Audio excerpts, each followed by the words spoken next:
Good evening. Welcome to Soundtracks with Birdman.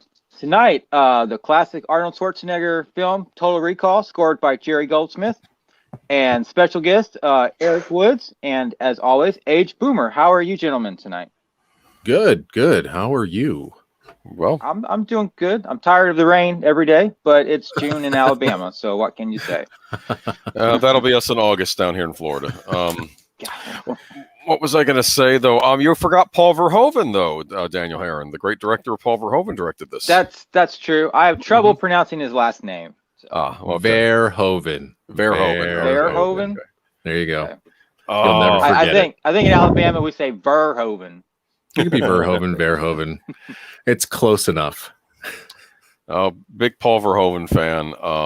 I still have yet to watch Basic Instinct, though. Oh my goodness! I need to watch it. I bought it on DVD. You should do that live on this show, man. No, I know about it. Okay. 3 weeks. 3 weeks from tonight. Let's do Basic Instinct. We could do it, but I'm not going to watch it. I'll watch it beforehand. I've never seen it either. No. So you've never seen Basic Instinct? I've seen some parts of it. Oh man, it's so good.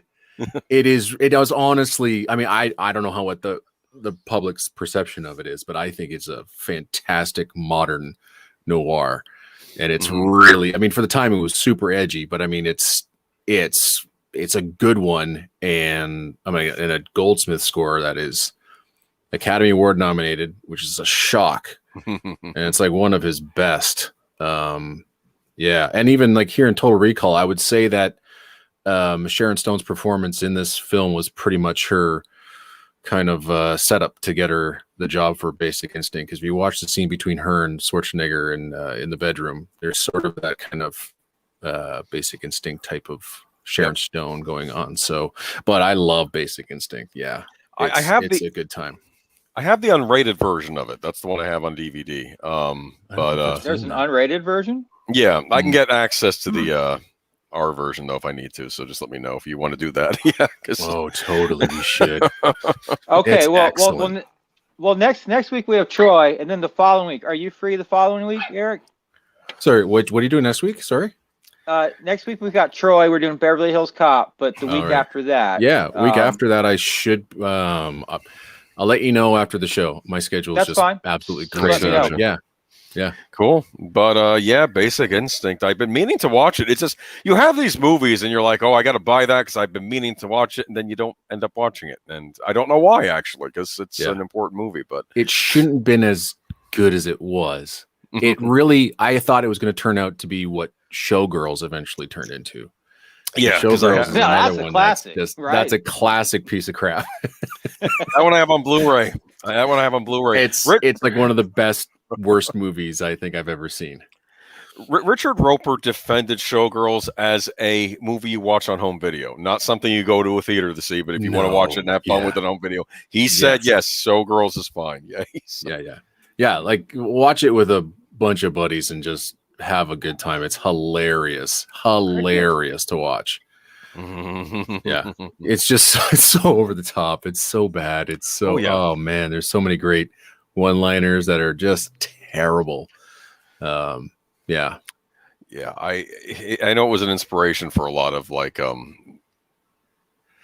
parodies. I know that was a big thing. The honest trailer for Showgirls is like, do you like looking at boobies? Well, you won't when you're done with this. You won't?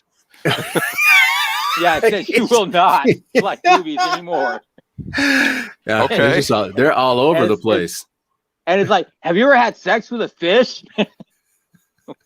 Wasn't that Lionel Hutz's problem on The Simpsons? Wasn't that a thing? Or someone on The Simpsons had that problem? Let's not go there. Okay, that was a thing. What I thought was really interesting though about that movie it was if you ever watched on network television, someone had to go in there and add in black bikinis, like CGI black bikinis. That's funny, and it's terrible. It's just terrible. So if you ever have a chance, I'm not sure whether those clips are on YouTube, but watch them because it's so bad, and it has to be like all over the place because this film is just chock full of nudity. And so imagine being that guy, having to go through frame by frame, drawing black bikinis and bikini bottoms, and yeah, it's pretty funny. Yeah, they had to do that with anime when they were showing it on the Cartoon Network early on. They would draw like bikinis on characters. They would do this, and I think later on the Japanese caught on, so a lot of the later anime doesn't have nudity in it. Okay, because it's like but that's hilarious. The old days of the '90s when they were showing stuff for Americans. Yeah. It was Troy McClure. Okay, he had the fish issue. Thank you, Zootopia. Okay, Lionel Hutz had the. He was the one that showed up in the court without wearing any pants. The great Phil Hartman. I miss Phil Hartman dearly. Yeah, I do too. Okay. News Radio, best show ever of the 90s. Oh, yeah. That's a very good show. Yeah. Very good show. Well, let's welcome the chat real fast. I see I was in here at one point. Chris Hello. P, good evening, everyone. Melissa Harrison Sons, how are you and your kids doing? Big Al's in the house. Ian Clark says he's looking forward to this. Thank you as always for being here. I know it's late for you, and God bless you for staying up late, something I can't do very well. Zootopia's in the house. I think that's everyone. Welcome, everyone. Total Recall tonight. This is the one with Kate Beckinsale, right, guys? Okay, I'm leaving. See ya. No. Oh, okay. the remake. Do we want to talk about the remake a little bit before this one starts? I went into it with an open mind because I'm like, look, it's not technically a remake. It's just another adaptation of the same story. And then you go in to watch it and you realize, oh, it's a remake. It's well, I mean, not in every capacity. Like, I don't think Mars was involved because I don't think Mars was in the original story. But just don't try to remake Paul Verhoeven films. No, there's no point. Total Recall, RoboCop. Don't just don't. They did remake RoboCop. Yeah. It's awful. That one I refused to watch. That one I did not want to watch. In fact, they did an origin story, and I'm thinking, if they want to recast the actor, fine. I mean, nowadays, but you don't have to retell the origin. Just have it set in the city, and he's RoboCop. It's a simple origin story you could tell in two seconds on in a preamble before the movie starts, and then just go into. Of course, I'm one of the weirdos that likes RoboCop 2. I will defend RoboCop. I love RoboCop 2. Okay, all right. I know people have hate for that movie for some reason. I don't know why. Yeah, I think it has this same amount of, satire, humor. I think the look is very similar. Irvin Kershner really did his homework on that one, and I think he got the feel and understood what Paul Verhoeven was doing on the first one. It's the third one that is just awful. No. Because the only thing only thing I liked about the third one that I thought was neat was when they send an assassin from Japan, right? And you see this, like this Japanese assassin in this room, and then you realize, later on, that's not a man, that's an android. That was kind of interesting. That was it, though. I didn't like what they did with Lois. That made me mad. And I know the actress said, "Oh, I don't want to be." No, don't. We all love Lois. Don't kill her off like that. That's true. Stupid. That's right. Yep. I didn't like the new actor's voice playing RoboCop. It didn't work. I would have rather they found a sound alike rather than a look alike for Peter Weller if they couldn't get Peter Weller. Anyway, I was looking forward to that one, and then it kept getting delayed, and I wondered why, and then we found out why. Okay. But Total Recall, solid movie. I remember seeing this in the theater when it came out. This might have been one of the first R-rated movies I got to see in a theater. I'm trying to remember if there was one before this one. I think my dad took me to see this one because usually it was, PG-13 I could go see, but I usually wouldn't go see an R-rated movie. I think how old was I when this came out? 11, I think, maybe? I'm not sure. I think I was 15 or 16. Mm-hmm. Yeah, I was 14. But I got to see it on home video, so that was good. Oh, you've never saw it in the theater? Never did see this in the theater. Oh, unfortunately. The opening scenes when this movie starts in the theater, I was like, wow! Just the music and the big screen and the huge letters. It's like, yeah. I still had that same sort of feeling watching it, though. I the scope was there.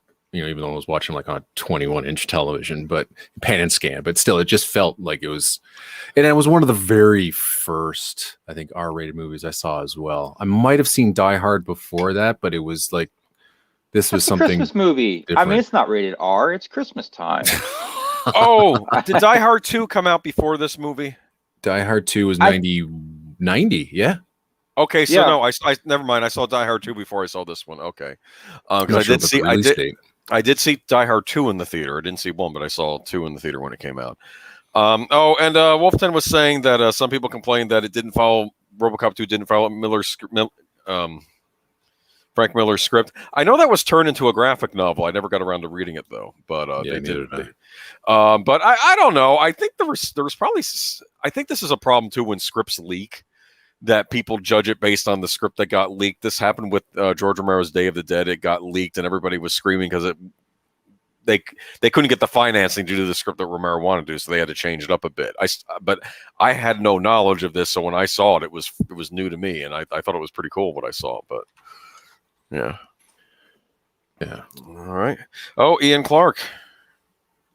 Saw this at a midnight showing in, am I going to say this right? Leicester Square in London on its opening weekend in 1990. Best cinema going experience of my life. Yeah. So yeah, Die Hard 2 opened 2 days after Total Recall. Okay, never mind. Okay, I saw these both that summer. Okay. Yeah. Big box office hits, both of them. Although that was a good summer. Ghost was the highest grossing movie of that year. It's funny you mentioned that. I was on YouTube just bumming around and I found the final scene clip where the guy gets dragged to hell, basically. You know? And that was terrifying when I saw it for the first time. Yeah, Ghost. I wonder if we should do Ghost someday. What do you think, Daniel?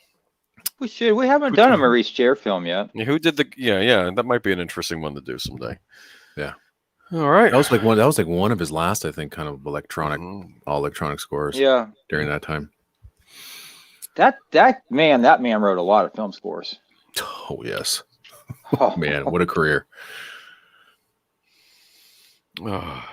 So do you own the? Go ahead. I'm sorry. Oh, go ahead. Go ahead. I was going to say, do you own the score to this one, Daniel? I think I own like every version except for the one that just came out. What was it? November. I looked at it and I was like, it was the same content as the previous quartet. And I was like, I don't think I'm going to bite for another copy of the same thing with different cover. Yeah. But I know Eric's a big LP fan. It also came out in LP.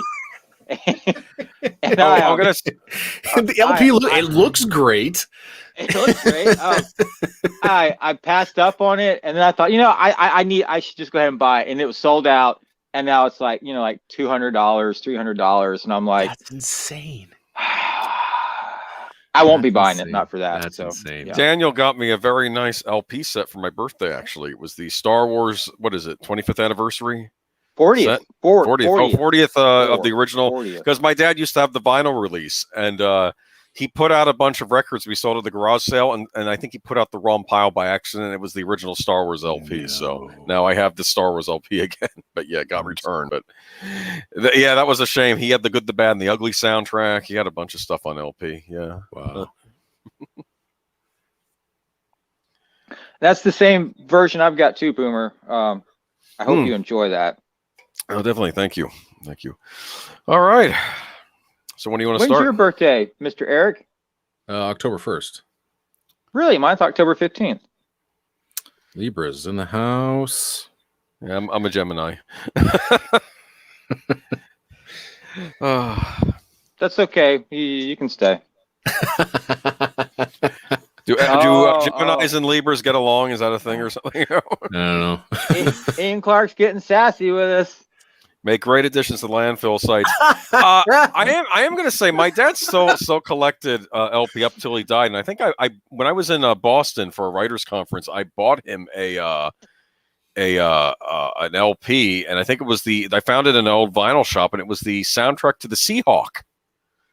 You know, the old movie, the Seahawk, and I picked that up for him. Yeah, so that's kind of cool. I don't know if it's even available on CD. Or Corn Gold. I don't know. That's Corn Gold. Yeah. And then, wow, that could have been. Sorry, when did you pick it up? About when? This was back, I would say, probably in 2013, winter of 2013, probably February, March, around then. It was a used copy. Yeah.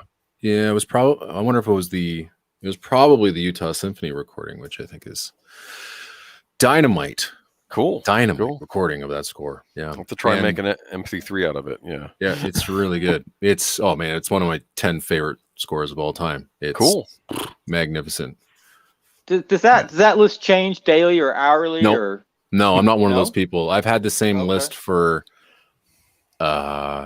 since the early 2000s. The last one that changed spot, like Signs made it in, and then it hasn't changed for 20 years. Wow. Cool. Yeah, it stays basically the same. It's I look through it, I'm like, yep, those 10 are the best for me, for sure. All right, cool. Yeah. God bless you. There's no way I can do that. Does it alternate a lot? I alternate a lot with things too. I have top 10s. With game consoles, it's easier because they're more finite. They're usually, like, if I think back to the Super Nintendo, that's not really going to change too much because it's not like new stuff is coming out for it, But for soundtracks, of course, I don't know. I'm trying to think of modern scores that really wowed me recently. I mean, the last one that really knocked me like on my butt was the How to Train Your Dragon score and Tron Legacy. Both came out the same year. Yes. And I think those two are fantastic. And then the Force Awakens, I think, is fantastic. Solo is fantastic. John Powell just owned the last 10 years, I think. Mm-hmm. And I think that I'm trying to think what else made my top 5. I can't remember. I think it was a video game score as well. Cool. But yeah, it's like it's none of those though would. I mean, How to Train Your Dragon is probably the closest one that come close to my top 10. But still, I can't remove anything that I have in there, which includes like Raiders, Empire, Dances with Wolves, Signs, Prince Valiant, Seahawk, Cutthroat Islands in there. Back to the Future. Really? It's tough for me to say I can't get rid of any of those. So it No, just it's kind of fine. basically stays. And but like How to Train Your Dragon probably was the only one. But then like my bottom, like my 11 to 20 includes Star Trek, the motion picture, Conan the Barbarian, the Rocketeer, things of that sort. So it's like it never really moves. And I'm happy with that because then I don't have to think about it. Cool. All right. Well, let's start this film. All right. If y'all are ready. I'm ready. When you are. I will be. Okay. I got the horsey running towards me right now. Wait, you say Oh, you didn't just okay. you didn't say countdown. anything. I hit Do a pause. countdown. Well, okay. Is everybody else watching with us as well? Like, should they know where we're starting? Yeah, we are. Okay, yeah, that's a good point. If anyone at home is watching us, we all have the Studio Canal version that has but basically has the Studio Canal version. We just waited for that to go away, and then we wait for the Columbia TriStar Pegasus to start running towards us. So it's around there. I think, Eric, you're at the 21 second mark. I'm at 22. Yeah. So okay. Yeah. All right. So we're gonna start. Okay. Yeah. 3, 2, 1, play. Okay. I'm telling you, the Blu-ray player, you'll hit play, and it's like, please hit play 5 more times, and I'll play for you. No. It's like, no, it's okay. I'm not. I'm used to it now, so I know what to expect. Okay. Did anyone order the Indiana Jones 4K set that came out? No. The Blu-rays? No. I'm waiting for the next one to come out so I can just get all 5. I don't know. Actually, to be fair, I know people have been burned. I'm keeping my fingers crossed that maybe they'll just make a good Indiana Jones movie for part 5. I think it's not impossible, but we'll see. It would be a surprise. Okay. I don't know. So the rumor is now it's a time travel Really? Okay. But that was the rumor. Interesting. The castle that they're at right now is chock full of like Nazi paraphernalia and things of that sort. And I'm like, what? Okay. How old is Indiana Jones? Interesting. So a bit of trivia here, though. This Q and there's one tiny other Q in this film are the only Qs that were recorded in Germany, or the ones that made it into the movie, because the German orchestra was so bad that Jerry Goldsmiths said, nope, we're not doing this anymore. We're going to London. So they performed with the National Philharmonic Orchestra. But the main title and a cue, I think, called The Aftermath are the only 2 recorded cues that made it from the Germany recording sessions. Huh. Okay. I do know this. Are those out anywhere? Do you know? Because I just like to hear that. Those 2 cues? Well, no, like the whole German sessions. No, they were so bad that they didn't get through them all because I mean they're apparently going through the liner notes. Like what Goldsmith thought he was getting was I think they're pronounced the Grunke Symphony Orchestra, which were very popular in the 50s and 60s, but apparently that orchestra disbanded. And so when Goldsmith went to Berlin to record with this orchestra, he got some other orchestra, basically a pickup orchestra that could not play as well as the orchestra that he had used previous. So they were apparently Kenny Hall said there were so many musicians that were coming up to him and apologizing because they couldn't get through the music. It was that difficult to perform. And so they have the main title and the aftermath. And then I think Neil S. Bulk edited together sections of recordings of Clever Girl. And like he picked apart 14 different takes and put it together and actually created a cue that you can actually hear on the quartet version. So if you have the quartet version, there's a track called Clever Girl, which was recorded in Germany by it was like the Radio Symphony Orchestra of Germany or something like that. So yeah.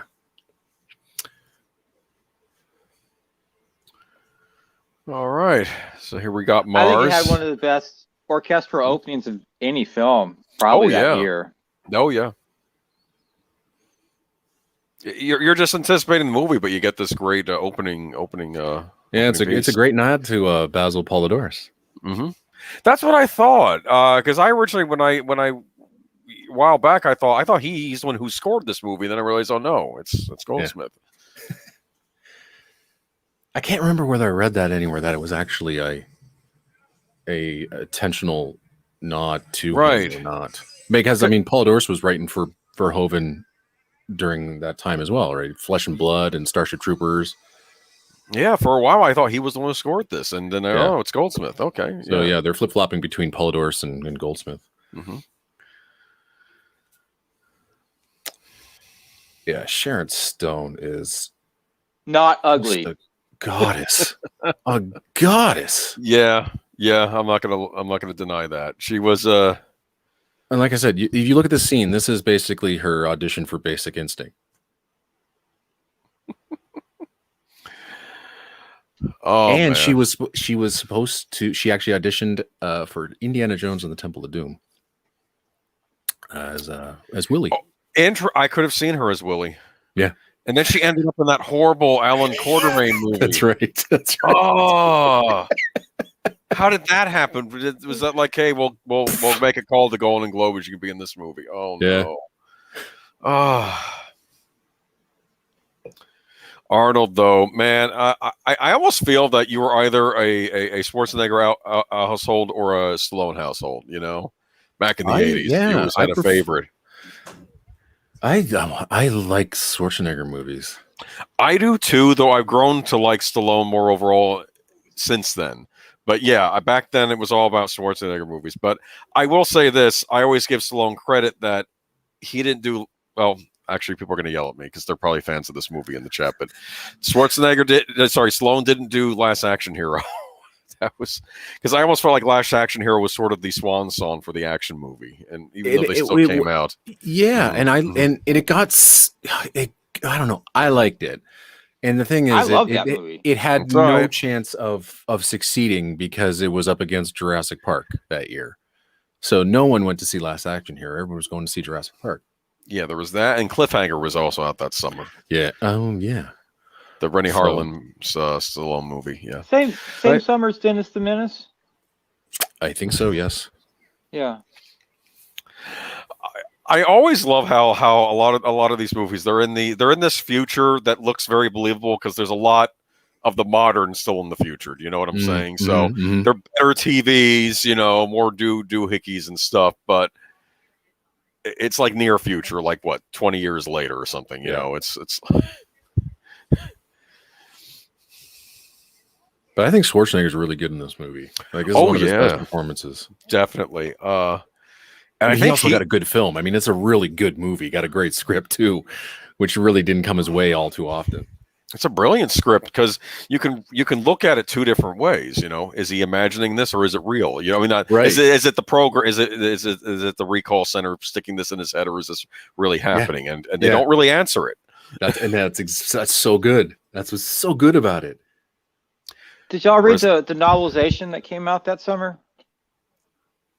No, I didn't. There was a novelization because this was based on a Philip K. Dick short story, which I wish I had. I should have read before this stream, but it still had a novelization. In the novel, it says that it does happen. It's a bit more leaning towards that. No, whatever.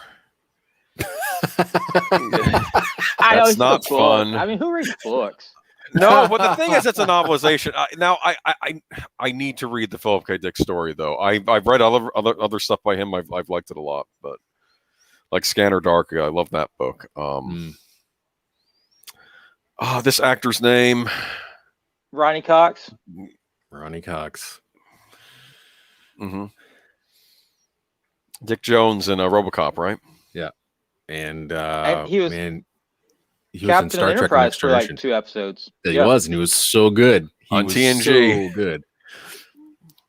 Do you wish that he had like taken over as Captain Enterprise and like Picard had gone off to become Admiral somewhere else? And you know what? I would have been okay with like a separate show with him in it. With him as the captain. It was funny because they Red Letter Media did a whole thing on that episode, and they said that basically Riker was acting like a jerk, and you keep expecting this captain to take over, like he's going to be the villain or he's going to end up working for the Cardassians or something. No, he's actually a good, competent captain. Riker's the one acting like a jerk through the whole episode, basically.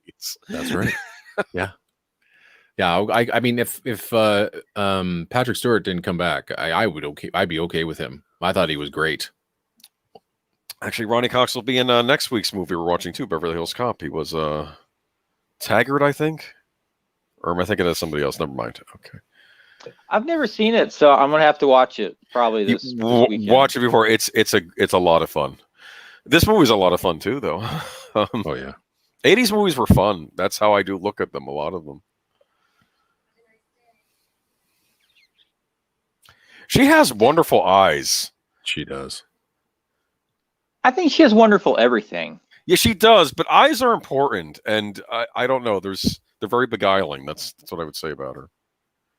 Now, I just want to point out, like, I always thought all this through here was just like a set that they mocked up for the film.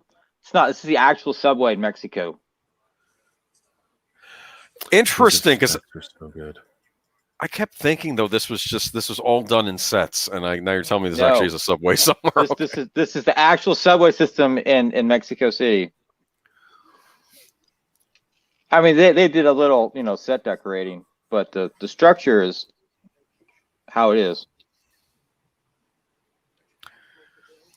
Oh, here we got the commercial. Verhoeven commercials are the best. They are the best. The ones in RoboCop are money. I love those ones. It's funny. Modern commercials are kind of stupid like these are. I didn't think exactly. About That's what they're making fun of.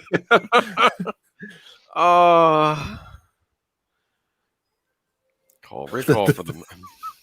I think Goldsmith had to write all the jingles too, and even like that ESPN logo music as well. But I think he had to write all the music for the jingles, and man. And you know what? If I can be I might be mistaken, but I think it was after this score, where his style basically streamlined, because I think then he realized, like, why am I blowing my brains out writing all this complex material when nobody really cares?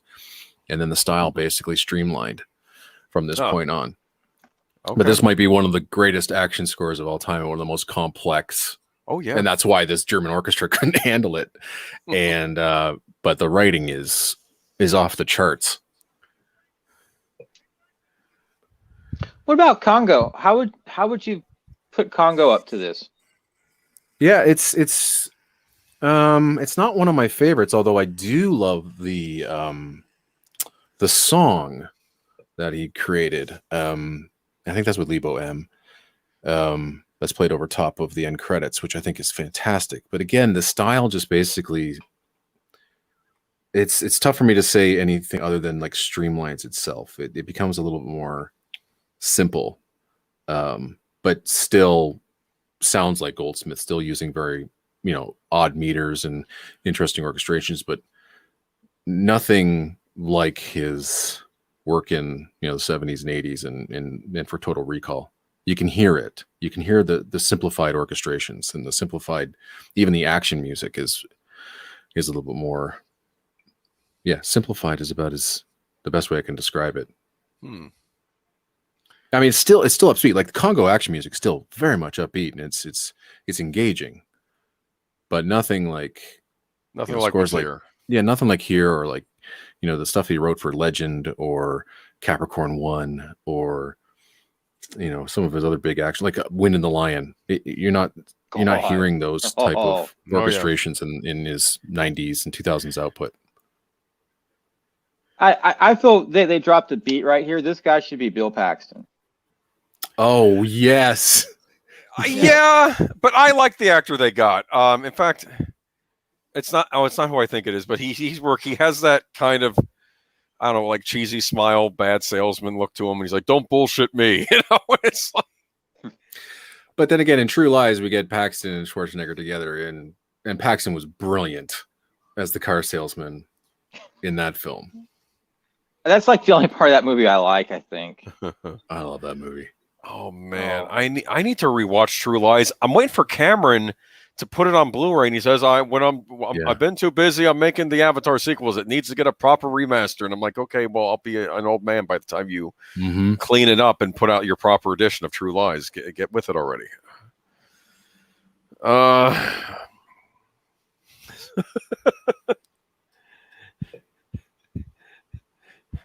These ultra masculine movies they had back then, I miss them dearly. I love how Arnold, whenever a woman sees Arnold, like, she's checking him out and stuff in this movie too. It's like the secretary in there with the wonderful nail polish, which she's just touching each one. Changing colors. Yeah, it's a great effect. You know what it is with these features? I think they're showing you things you'd like how easy would it be just to put the, touch your nails and your nails change color if you're, into that sort of thing. But yes.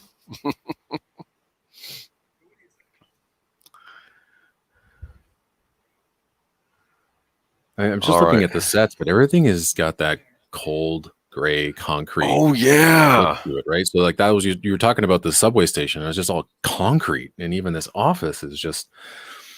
It's the future. Yeah. There's actually a term for it. It's I did research. Yes, at Soundtracks with Birdman, we try to educate as well as entertain. It's brutalist architecture. It started in the 1950s. It was real big in England for a while. Key elements are heavy edifices with geometric lines, solid concrete, exaggerated slabs. It's hard to see in my dark bedroom. Extra height for ceilings, massive walls, monochromatic palettes. And it's having a resurgence right now for whatever reasons. Because, it's having a resurgence because once you build a brutalist structure, it's hard to do anything to it. The way it is the way it is. You can't really modify it. But it was started by a French architect, Le Corbusier, and he coined the term "Butin brut," which was French for raw concrete. So, there's your education lesson for the evening. Reason why it was utilized in this movie? Well, they filmed it in Mexico, and they used a lot of the local buildings, and it was real big in Mexico. I have a theory, though. Okay, why it is. Okay, let's be honest here. The people like Mars, they're like the freedom fighters, and here we have the compliant citizens here on Earth, right? And I'm thinking, they're okay with these ugly, brutal structures, and I think they do have a futuristic look to them, a dystopian look. I mean, a lot of these '80s action movies that are science fiction, they are dystopian in nature. They right. It's like this is not a place you think you want to live there, and then you see beneath the cracks, and no, it's not really a good place to be. It's a good time to be living in. Oh, this is where they ask him what kind of woman does he want, that sort of thing. Yeah. I remember that one. I used to watch this over and over again on cable when this came to cable too. I was like, Total Recall's on, I'd watch it. And Sir Ian says he lives in a concrete bunker, so he knows what we're talking about with brutalist architecture. Interesting. That'd be interesting living in a bunker, actually.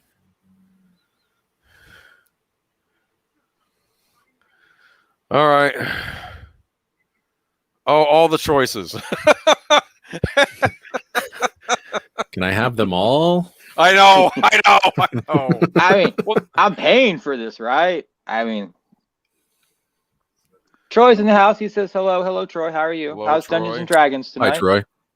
Nice to meet you, too. Yes. I will say this. Be honest, okay?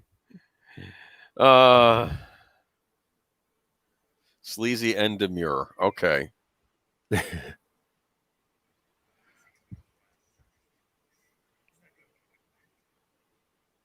And this is a really tight movie. It's just under 2 hours, but there's like no scene that's wasted.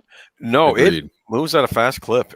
When it starts going, it doesn't stop. I mean, think about it. Up until now, this has been the slow part, and it doesn't. This wouldn't even be slow in most movies, but then it really kicks in the high gear. It's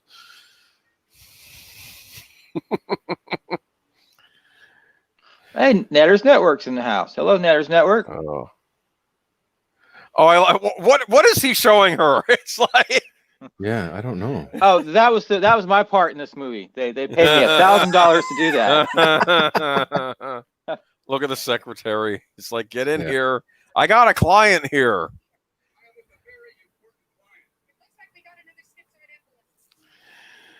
Schizoid embolism. I'm like, that doesn't sound good, and it sounds like it's happened before. Okay. Yeah, got another one. It's like the FDA not paying attention to what goes on, or whoever would be in charge of this sort of thing. It's like, you pull my cover. They kill you all. Yeah. He looks like if he bit you, he'd take a hunk out of your arm. Okay. Right.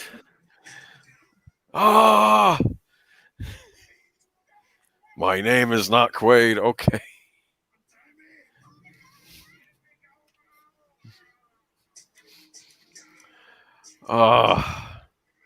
You know, that summer I bought this on cassette tape, and I really should have bought it on CD because I wore that tape out. Yeah, well, that can happen. I used to buy tapes too. That was a mistake. I had the Raiders of the Lost Ark soundtrack on tape. I think I've mentioned that before. I just remember back in the day, like a Versera band soundtrack was the most expensive soundtrack at the record store. Yep. All the time. Yep. And the CD was like $20, and it's like, well, everything else is like 17. Oh Yeah, there but were. now it's still $20. But yeah, there were portions I saw. Perez albums. They were $27.99 here in Canada, and some of their albums were only 27 minutes long. Yeah. I'm like, what? $1 a minute? Come on, man. Yeah, they were very expensive. Very expensive. And the packaging back in the 90s wasn't much to talk about. You'd have some black and white pictures, and and they'd have the same font for all of their soundtracks. It was this weird. I don't know what you would call that font, but it was the same for every single album. But it was different for Total Recall. Okay. The Johnny Cab. Oh no! Oh. Yes, the long cardboard boxes. I remember those. Oh, I remember those. Who did the practical effects for this? Was this Rick Baker? This was some other guy. It wasn't anybody famous. Okay. Was this the guy who did the stuff for The Thing? Or was that Rick Baker? I think so. Well, I'm trying to think of. I'll find out. There was this very specific, and he just did everything. And what was his name? I'll find out.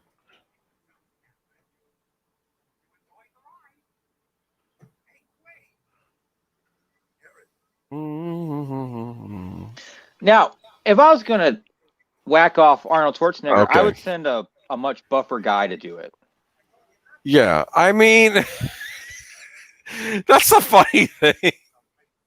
Oh, Bob Botton was the guy's name. Bob Botton. Yeah. Rob. What else Rob did he work Botton. on? Okay. I'll find out. Hold on. He was doing Let me independent stuff, though, wasn't he? see. Yeah, let me see filmography. He did The Howling. He did a lot of horror movies. He Right. did do The Thing. I thought it was the same guy who did The Thing. Yeah. Okay. The Thing, in my opinion, is the best practical effects I've ever seen in a movie. It's period. unreal. Yeah. But RoboCop 2, he did the effects for, too. Interesting. Okay. Basic Instinct, he did the effects for. Okay. All right. This actor, he's a great character actor. I wish I knew his name. You see him on TV shows a lot and stuff. The bald dude. Chris P wants to know if I have anything from Mondo, and he said he just got Avengers Infinity War and Endgame on LP. Interesting story about that. They were on sale several weeks ago for like what, $25? Regular price is $70, I think. And I put them in my cart. And it's at night when I'm like on shopping before I go to sleep. And I'm like, well, let me see what else I can find. And like for like 2 weeks, I kept trying to find something else to get with them. And then I went to check out, and they had gone back up in price. That's happened to me. Yeah. So what'd you do? I have not gotten them. But I'm glad you got them, Chris P. Are they worth the money? Because I'm still thinking about it. They're still in my cart. But I think they're what? They're like $45 now for each, which I mean isn't horrible, but it's not 25. If you enjoy them, please let me know, because I probably should buy them before they're sold out and they become $300, like everything else Mondo does. Mm-hmm. Was this the Wii before the Wii with the waving the tennis racket? Oh, great form! That's it's like, oh no, yeah. Some stupid. Now I'm getting the impression too that his character in this is not making a ton of money. I mean, he has like a construction job, so I don't know. Like, is that like a low rent apartment he's in, or is that why he has to do she's the probably a vacation? supermodel. I mean, I don't know. A lot of this, I'm trying to wonder what his cover is, like the thing that they supposedly implanted in him, because I don't know what his job was. He was drilling concrete. He's a construction worker. So he's taken down the brutalist architecture to put up more brutalist architecture. I don't know. It's like, I mean, I don't know. Construction can pay a lot, but I just don't. Of course, maybe I'm confusing the remake. I think the remake made that more clear that he was not doing so well or something. I shouldn't be letting that inform me. The great Michael Ironside. Yeah.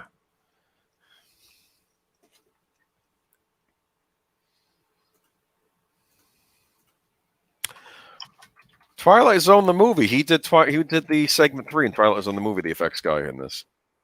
Oh, really? Yeah, was that the one with the kid who could imagine anything? That was the Joe Dante directed episode.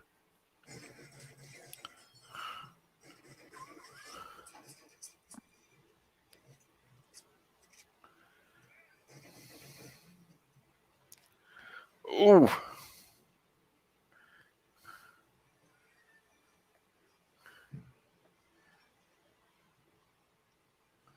Lights are off, right? Turns it on. Oh.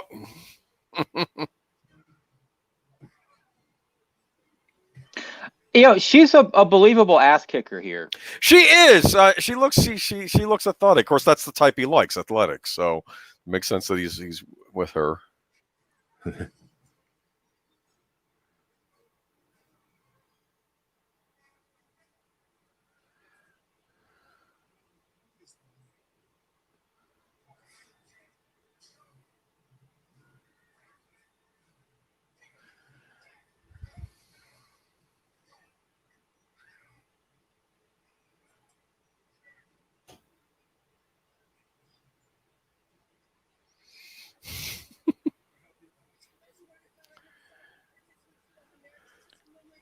So I'm just curious, how do you get interviewed for that job? Like, hey, we need you to pretend to be married to this person, and just like be married. Okay. It reminds me of. Do you guys ever see David Fincher's The Game? It's the same sort of questions I had. No, that's another movie I need to watch. Oh It's man, got Michael Douglas, right? Yeah, Yes. I heard it got a Criterion release, so I might look into that, picking that up. So good. So it's a similar premise. But yeah, I can't imagine the coordination that they would have to do in order to make sure that everything happened the way that it did in the game. So the same thing's happening here in Total Recall. Wait a minute. The Game isn't the one. No, never mind. I'm thinking of the movie about the snuff films. Okay, that's something else. That was the 8mm. Okay, I don't know why I confused the Game with 8mm. Yeah, this Game has Michael Douglas and Sean Penn. Right. Yeah.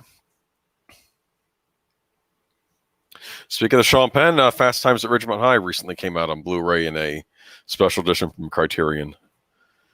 Wait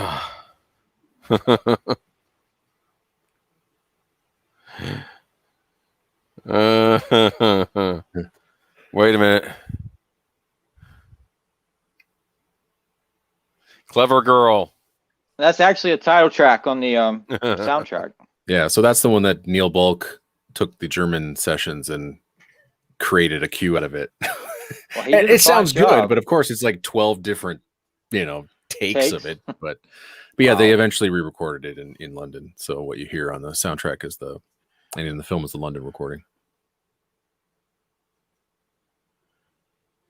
Michael Ironside. Okay, I was correct. I always say Ironsides for some reason. That's Just one. Yeah, just one. He's a tough actor too. I mean, I've seen him, show up in things. He does a lot of voiceover work too.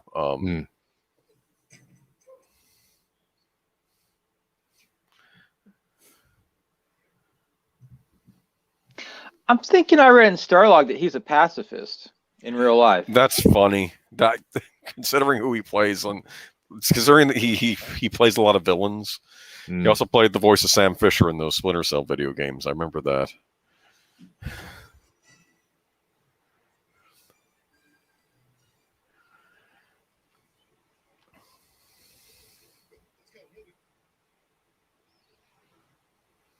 And there's a lot of red shirts in this film. What do you mean red shirts? Guys that die. Reference. Yes, listen to me. Yes, I know. Listen to me. The whole action movie thing, that's you need fodder for the hero to mutilate, okay? There's a lot of fodder in this film. Yes. My favorite, I'm telling you, I'm bringing up Cliffhanger again, though, but all the different henchmen that Stallone keeps taking out in that movie, like the ex-soccer pro is one of them, and they used to call me Striker. Oh, I like that. That's what that's for. A gun. It's like I'm thinking they're sitting there and they're like, no one ever comes through there with a gun. And it's like, oh. Now this is early CG, right?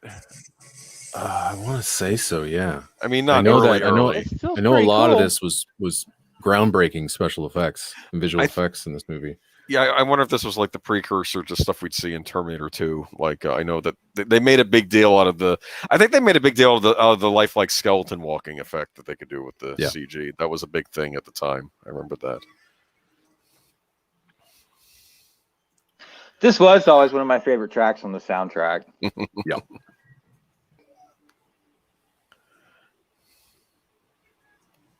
Yeah, probably this and the final track where he touches the variation of the main theme using the rhythms and it's anytime that pops up, it just gets the blood pumping, and you hear it underneath it, right? The rhythm of that Total Recall main theme, and it just drives those cues forward. I like how the one bystander gets shot. Okay, go ahead. Oh, I would describe this score as like a layered cake mixed with a jackhammer. Yep. Yeah. Perfect. You can tell this is a Paul Verhoeven film. Just when someone gets shot, bloody splotches going all over the place. He loves the violence. Yes. Loves the squibs. So did young American boys in the 1980s watching these when they weren't supposed to be watching them, and of course you watched them. Okay. Yes. Yeah. I did think this was a little excessively gory, though. I think it could have been toned back a little bit. Oh no. Just a tad. Just tone it back if it's if anybody else maybe, but Verhoeven, I'd be disappointed if I didn't see any of this. And it's much like the poor dude who gets, annihilated by the Ed 209 and RoboCop, and they had to cut that thing back. But if you see the unrated shot, it's that's excessive. You say they cut it back. I remember seeing the unrated version. The R-rated version had a lot in it too, though. Oh, yeah. They didn't have the shot of him lying on the table and then getting annihilated even more. They had him fall onto the table, and Ed 209 was still shooting, but there weren't all those close-ups of all the like he turns into just a red ball of mush on the table. Oh yeah. So I mean, maybe they took about 2 seconds, but it was still, you're right. I mean, still extremely violent, but that's such a great scene. That freaked me out as a kid too. Because I mean, what do you do in that situation? Right. Yeah. But what was great is just the comedy in that scene too, where it just seemed like this was like an everyday thing, like the, oh my God, here we go. Can someone clean this up? And it was like, it's Roger Ebert said he actually found that scene hilarious, which I thought was funny because it's such a perfectly violent scene. But he said, remember at the time thinking that was a hilarious but scene. It's everything afterwards that's rather hilarious. They're still having a meeting. They're still talking about things while this guy's just... Of course they are. Yeah, of course they are. Right? Yeah. And I can tell you that the guy in charge, he's not upset with the guy getting shot at the meeting. He's upset, how much money did we stink into this thing? It's like, that's what he's thinking about. I'm very disappointed. Oh, man. He needed to be the main villain in part 3. They really messed that up. I don't know if the actor died or if they just didn't cast him again. I don't know, but I was expecting his brain to be put in one of those big monstrosity cyborg things in the third movie. I thought that was going to happen, but yeah. Oh well. I think about when you're a kid though, Daniel, and you're playing, you got your cap gun, you're wanting stuff to explode, you want cap gun. I grew up in Alabama. We had pellet guns. Well, good for you. I didn't have pellet. I grew up in New Jersey. I had a cap gun. Okay. Back when they still look like real guns, though. But yeah, that's true. Or real enough. I love this. Telephone rings. Yeah. Olive, what's wrong? Unless you do exactly what I say. I'm thinking, could I do this? No. I'm thinking no. Yeah, I'm thinking no. I could definitely wet a towel and wrap it around my head. Yeah, with a towel around your head, not stick this up your nose. Yeah. Yeah, that not so much. Oh, to be a kid in the 80s, or I guess not an 80s movie. It's 990. It's technically a 90s movie, but I don't know. It seems like the culmination of all those great 80s action movies we got, like Running Man. Remember that? Commando. I loved Commando a lot. This is just a rare, smart action movie. It is. Like, I love Commando, but it's kind of a dumb action movie. Oh, it's a totally dumb comic book action film, and they filmed it that way. Yeah, but it's like stuff like Predator. I think is that's a great commentary on 80s action movies anyway, and that's like smack dab in the middle of the 80s. Yep. But I just think that if you're going to have this much violence and action, have a smart script, and that's what I think is so good about this one. Is it's a thinking man's script as well, amongst all the amazing special effects. Like, it's all great. This is the sort of thing that George Lucas was talking about, that if you don't have a story, then the special effects don't matter. And so this could have been dog crap if it didn't have a good script. It needed a good script. Yeah. But you're right. It has all the tropes of an 80s action movie. Mm-hmm. But everything in between works so well. Great reveals, great double crossing, great story. You don't know where it's going. Like, even right till the end, you still kind of like on the edge of your seat with the Schwarzenegger movie. It's like, is he going to make it? Yeah. Which is rare. Please repeat the desk anywhere. Just go. It's like, You hate the Johnny Cap from the beginning. I'm sorry. Yeah. I'm wanting him to tear it off. I'm just the way he's making beautiful day. Shut up, okay? We have this stuff now, though. It's just not as interesting. It's like Alexa and things like that. Okay, Yeah. it's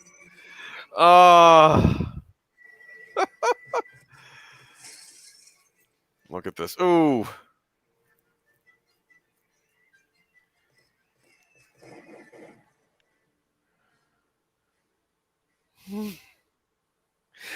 Michael Ironside, good antagonist for Schwarzenegger in this. I think he plays terrifying villains. I know this is a movie that gets a lot of hate in our circle, but Highlander 2, he was the villain in that. You know, nobody likes. I still have to see it. Nobody likes it. That's what's hesitating me of clicking. Never play seen Highlander 2. No, Okay, no, it's the one where like everybody hates it. So I'm just like, oh, I like Highlander. They said they messed with the mythology, and they said in the future movies they ignored it because they made it about them. The immortals were really aliens sent to Earth, and then they lost their memory and all this. And there's a lot of nonsense. But what's neat about it is though it takes place after Highlander 2 in the future, and it's like a dystopian future, and like Michael Ironside is the evil immortal that comes to Earth, and he has to face off again Christopher Lambert, and somehow Connery comes back as Ramirez again too. Right? So you get that. I'm gonna, I'll do a double bill. I'll watch Highlander again, and then I'll watch Highlander 2. And you'll probably still not like it, but Michael Ironside chews up the scenery in it though, so it's good to watch. Excellent. That, at least. Yeah. Look at that. It's a cocking gun. I like the Mars money. Eric, do you see Lego Lambs on YouTube? What's it called? Say again. Lego Lambs. Lego Lambs. No. They do a lot of like musical reviews of soundtracks, and they have Arnold's soundtrack corner, and it's a guy dressed up. The Kaplans from Film Score Monthly. Yeah. Where they've done the Predator musical. Oh yeah. They do they've done Predator musical. Yeah. It's Alan John Kaplan. They directed. Did they direct or write the music for it? It was for a movie called Zombievers. It's a real movie, and I have the score. But yeah, they're great. They're hilarious. They actually did a Film Score Monthly podcast many, many years ago. They were fantastic on it. But now they have this channel, and they've done musicals for like Predator, Silence of the Lambs, the musical. Like these short 5-6 minute long videos. They're great. But the reviews for Schwarzenegger scores, like the Conan one's fantastic, Total Recall's fantastic, but they're informative. They're hilarious. They are. But they're so informative. They really know what they're doing. Those guys have been around for I think since the beginning of Film Score Monthly, or when Lucas Kendall was finally hiring people. Those guys attached on early on, and they've been part of that magazine and the Film Score community for a very, very, very long time. So yeah. They're very good. They're very, very funny too. They just did Die Hard with Hans Gruber. Yes. and I thought that was hysterical, and it didn't get a whole lot of views. Yeah, and they posted like I don't know why this one's not getting a lot of views, and I'm like, who cares? It's great. Don't worry about it. It is great. Yeah, they're very good. So you should put the link in the chat because everybody should see them. They're very they're if funny. I knew how like to do that. The rankings for Total Recall movies. Because they're like, I give it like 5 out of fuck you assholes. Yeah, 5 fuck you assholes out of 5. Oh man. I'll see if I can John and Al, and I'll give let's see if I can put it in the chat. Can I participate in the chat? You might be able to, if you go to the YouTube side of things, you might be able to put it in there. I don't know. Private chat. I guess we can't. Oh, I guess the YouTube site. Anyway, it's the username is Lego Lambs, LEGOLAMBS. And their logo says John and Al. And they do check out like Predator the musical, Commando the musical, Terminator 2 the opera, and I know they did one for Silence of the Lambs, but the reviews for Film Scores they're excellent but hilarious. I'll check it out. I'll put it in our private chat for you. Cool. Yeah, this is. How do I give people wrenches in here? You have to give wrenches through YouTube. I think you find someone commenting, and I think you can do something in there to give them a wrench. It's been a while since I've done it too, but I think you do it on the YouTube side of things. I think only you can do it through StreamYard. I'm not positive though. I do it through StreamYard or through like. I think it's through YouTube, isn't it? If only Fan Man was here, he could. Oh man, though. I like how the money from Mars is. I got 51 subscribers now. You're catching up with me. You're going to surpass me at some point. It's going to happen. Okay. Oh, I don't think so. I think you do more like interesting things. Well, we'll see. Surpass me at some point. It's going to happen. Ah. Okay. I heard my voice. Put.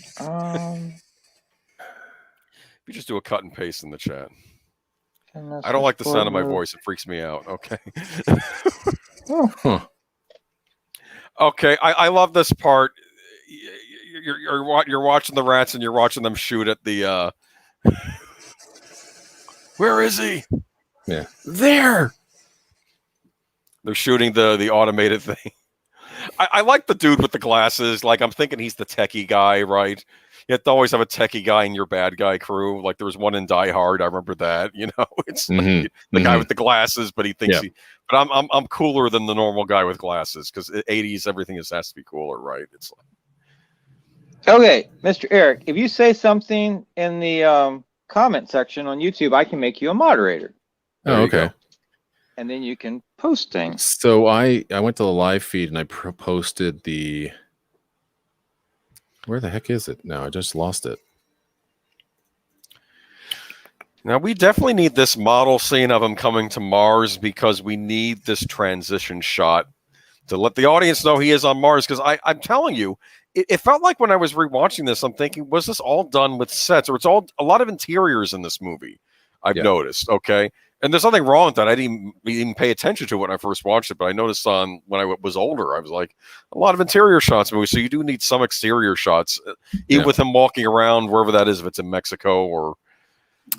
Well, that was a great miniature shot of Mars. I think that's just absolutely fantastic. This is the scene from the trailer. I remember seeing the trailer for this when I was a kid and seeing just this woman and the head popping off. I'm just.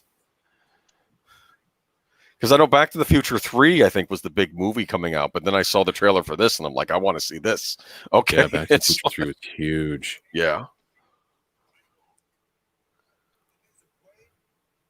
Yeah, that one tends to get maligned of the three. And I often say, you know what? They decided to make a Western, but that's okay because I like Westerns.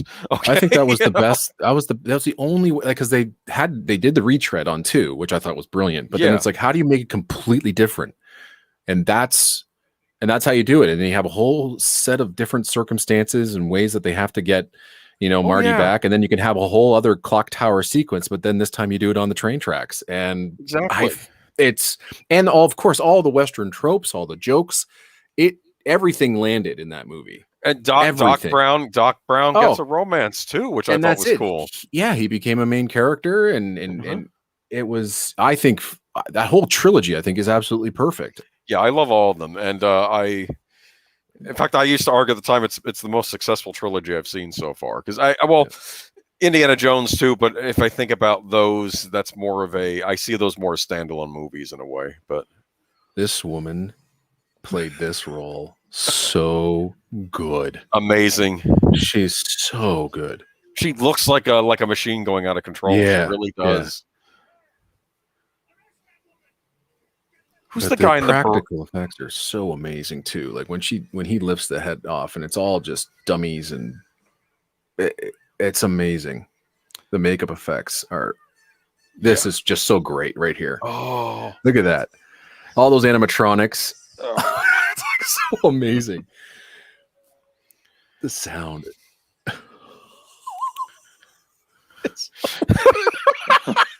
And not everything has to be CGI. Nope. It is the best line, man. Everything stops silent. Oh, man. Boom! Yes, explode! I don't care. You know what? These are corporate goons. These are working for this evil corporation that are treating the people of Mars like crap. They're like charging them for the air, I think, aren't they? It's like okay, ridiculous. Team Iron Man. You know what? Tony Stark wouldn't pull something like that. Okay. I like Iron Man. Yes, I'm not gonna lie. And we did a Civil War rewatch a couple weeks ago. I was on Team Iron Man. Everybody else was on Captain America's side. Okay, but anyway, I'm on whatever side Ant-Man is on. That would be Captain America. Captain America's side. There you go. Ant-Man's my favorite. Just absolute favorite. I made points. Didn't he used to be a criminal? You know, I was making that point in the stream. You know, it's like saying they're all supervillains and criminals on Cap's side. That's what I was saying. And like, well, Hawkeye's not. Hawkeye was possessed by Loki and working for the other side in Avengers. I'm saying they're all.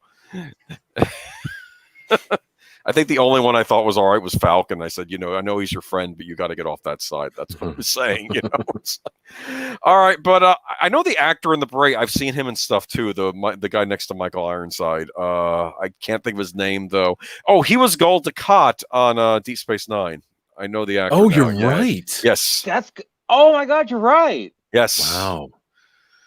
So he's like the best Star Trek villain ever. Is Gold. I agree. Yeah, he's up there. I like Khan, but yeah, he's up there. Also, like the guy with the time machine in that one episode of TNG. He was pretty good. Which time machine? Like the guy who came from the past, from the Jersey. Then it turns out, I actually. This is a time machine from the far future, according to the guy who I murdered and stole it from. You know, and it's like okay. I know. Okay. Was that Max Headroom? Yes, it was. Yes, it was. Yes. Yeah. Would you want to live on Mars? No. Yeah, probably not. This might play with my head after a while. All the red. All the red.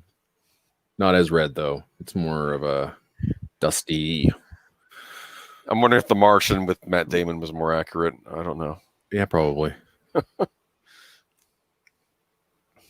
Mr. Cohagen. Wouldn't it be hot on Mars? I mean, would you need a leather jacket all the time? Depends, I guess, what the internal temperature is. Yeah, because Mars is colder than Earth because it's further away from the sun, right? Yeah. And of course, there's always speculation. Was there life on Mars or not? That's the big question. And, you know. That's what's so great about this movie, right? That whole, you know, the way it ends. Exactly. Yes.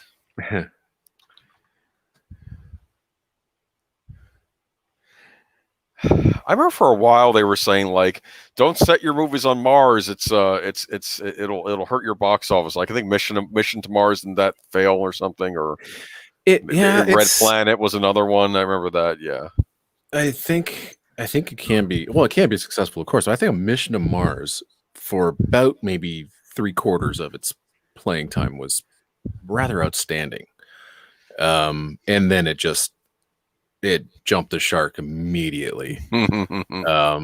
And I was gone. I couldn't stand it. But I thought I thought the whole trip there and everything that happened to him, I thought it was great to watch. So all like the NASA stuff, the science stuff. Oh, yeah. And I mean, obviously it looks and feels like a De Palma movie, but everything after that just felt like, it was total cheeseball. And even though Morricone's music is beautiful, the score didn't help those cheeseball moments either. So, but yeah, and I've never seen I don't think I've seen Red Planet. And then what's the other one? What's the John Carpenter one? I did see that one. What is that one called? Give me a minute. I even have that one. Pam Grier was in it and Natasha Henstridge. Oh, Ghosts of Mars. Ghosts of Mars. Yeah. Did you see that one? I saw it in the theater. I was making excuses for it. I'm like, it's pretty good. I mean, I don't know. It's not. It's all right. It's like a low tier Carpenter movie, but it's still, you know, not. Yeah. I don't know. So, Mars's average temperature is -81 Fahrenheit. That's cold. Okay. Well, yeah, I guess you wouldn't need a leather jacket.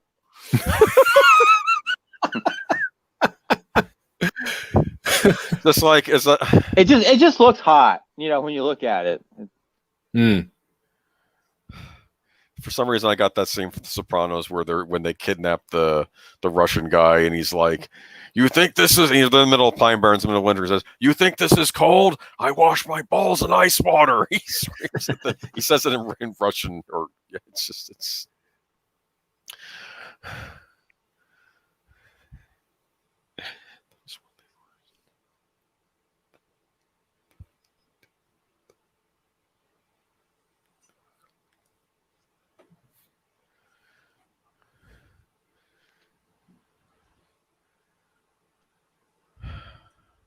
Wolfton, what was the last original movie Carpenter made? Boy, Was it Ghosts of Mars? That's the last one I remember seeing in a theater by Carpenter. I know there was the Dracula one he did, but I don't think I ever really caught that one. What does the IMDb say? He did Masters of Horror episodes for Showtime. He did that Cigarette Burns one, which what is The Ward? Ghost of Mars. know. Okay. Yeah, he did some. He did a couple segments for Masters of Horror on Showtime, though. I remember he did that. Oh, here we go, the cabbie. I got 5 kids to feed, and then he keeps changing the number every time he talks to him. Has anybody seen The Ward? No, The Ward. So that's 2010, and that he was. Oh, I think I saw a trailer for it, but I didn't see it. He was credited as director for that one. I think I saw a trailer for it, but I didn't see it. Welcome to Mars, man. Melissa Harris, which version of The Day the Earth Stood Still do you like? Do you like the original one or the remake with Keanu Reeves? Oh man, that's the original, hands down, one of the best science fiction films of all time. What movie? Day of the Earth Stood Still. Day of the Earth Stood Still. Oh, yeah. Yeah. Okay. Still a very powerful film to this day. Mm-hmm. Man, I mean, Bernard Herrmann's score as well is just legendary. Yeah, I was thinking today we got to do more Bernard Herrmann at some point. In fact, I gotta get a copy of my North by Northwest soundtrack to you. Interesting. I've been watching Jason and the Argonauts. I didn't get through it, but I haven't seen that since I was a kid, and that's a aces Herrmann score. Love that score. I don't have that score. I do have. Did he do Golden Voyage of Sinbad, or was it somebody else? Yep. Okay, I have the score to that. I got. Oh wait. Oh god, yes, I think it was that one. I can find out. Or was it Rose? It sounds like one of his scores. Or was it Roja? It might be. I'll find out. Hold on. I own the score. I put on my iTunes. Hold on. Hold in Voyage of Sinbad. Nope, you're right. It was Roja. Bernard Herrmann did seventh Voyage of Sinbad. That's it. Right. If you I mean, I'm not sure how interested you are in re-recordings, but Intrada Records. So Intrada, I'm not sure how many of the Bruce Broughton Intrada Records re-recordings you have, but he recorded Jason and the Argonauts, Ivanhoe. Oh, really? And it's all like brilliantly recorded, brilliantly performed. It's my go-to versions of those scores. Yeah, I got a re-recording of North by Northwest because they said they lost a lot of the masters, so they got I don't know if they got like the Prague Philharmonic or like I think it was a Prague. It was a Slovak symphony. Okay, that's right. Okay, they're very good, and it was McNeely. I think it was McNeely conducting that one. It was a very, very good recording, and I wish Varese did more, but I don't think they're ever going to do any more. And those were kind of Robert Townsend productions, right? And I mean, re-recording film music is very, very, very expensive. I'm sure. But the North by Northwest. There is a Rhino Records release of North by Northwest, and I think it's Rhino Records. So that's the original soundtrack recording. Yeah. But I think the North by Northwest that they did on Varese, and that was part of one of their CD Club releases, is a knockout. It's fantastic. Really well done. I think. I'm wondering if that's the one I have. I don't know. It's the one that has they're on top of Mount Rushmore on the cover of it. I don't know if that's the one. Okay, yeah, I think that's what I have. I think I had to get that off eBay as well. That was one I got years ago, but but Intrada's done a few. Like they did Rio Conchos. Jerry Goldsmith conducted that with the LSO. It's fantastic. Julius Caesar, Islands in the Stream. Jason the Argonauts with Bruce Broughton. Ivanhoe, I think, is one of the best things they've ever done. So it's part of their, I think it's called the Excalibur series. So if you go to Entrada and look for that, you'd be able to find it. But their recordings are really, really good. Cool. What have you been feeding this thing?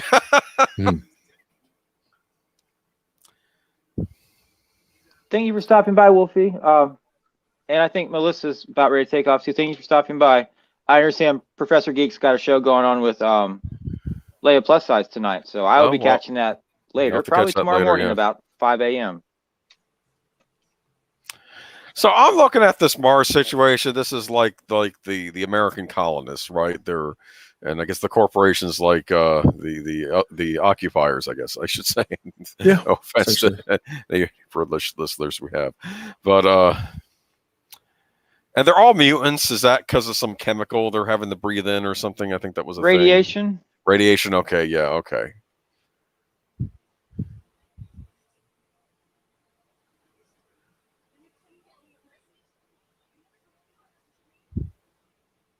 So do y'all like her more than Sharon Stone? I mean, if you had to choose. No.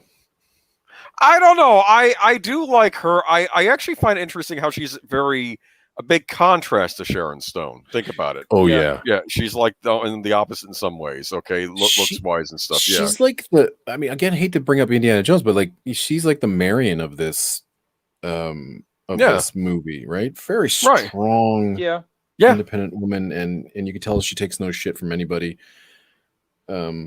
She strikes me actually as a typical Arnold Schwarzenegger girlfriend type character in these movies, like Maria Conchita Alonso. Remember in Running Man, like he typically he was often paired with not like the typical like I don't know, like the typical Hollywood starlet types, more like athletic, down to earth women. I think were usually they cast with him. But I like her. I like them both. It's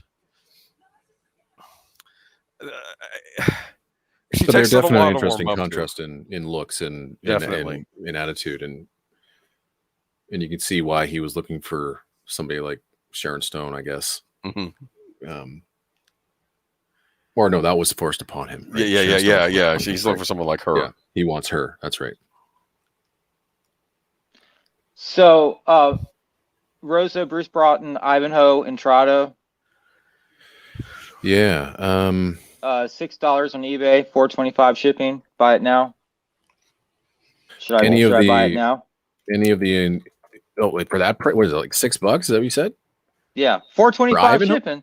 Oh my god! Yeah. Still, yeah, like their whole they have so many. So they did 12 choruses for Miklas Rocha, did the Demand on Half Moon Street for Rocha, the Red House, Spellbound, and then you have Ivanhoe, which I think might be out of print, but it's I think one of the best recordings of anything ever. There's Julius Caesar, Jason the Argonauts, and Islands in the Stream, and then I know that they just released or re-released a remastered version of Rio Conchos, which also has Goldsmiths' prelude to the Agony and the Ecstasy, called The Man Who Didn't Want to Paint.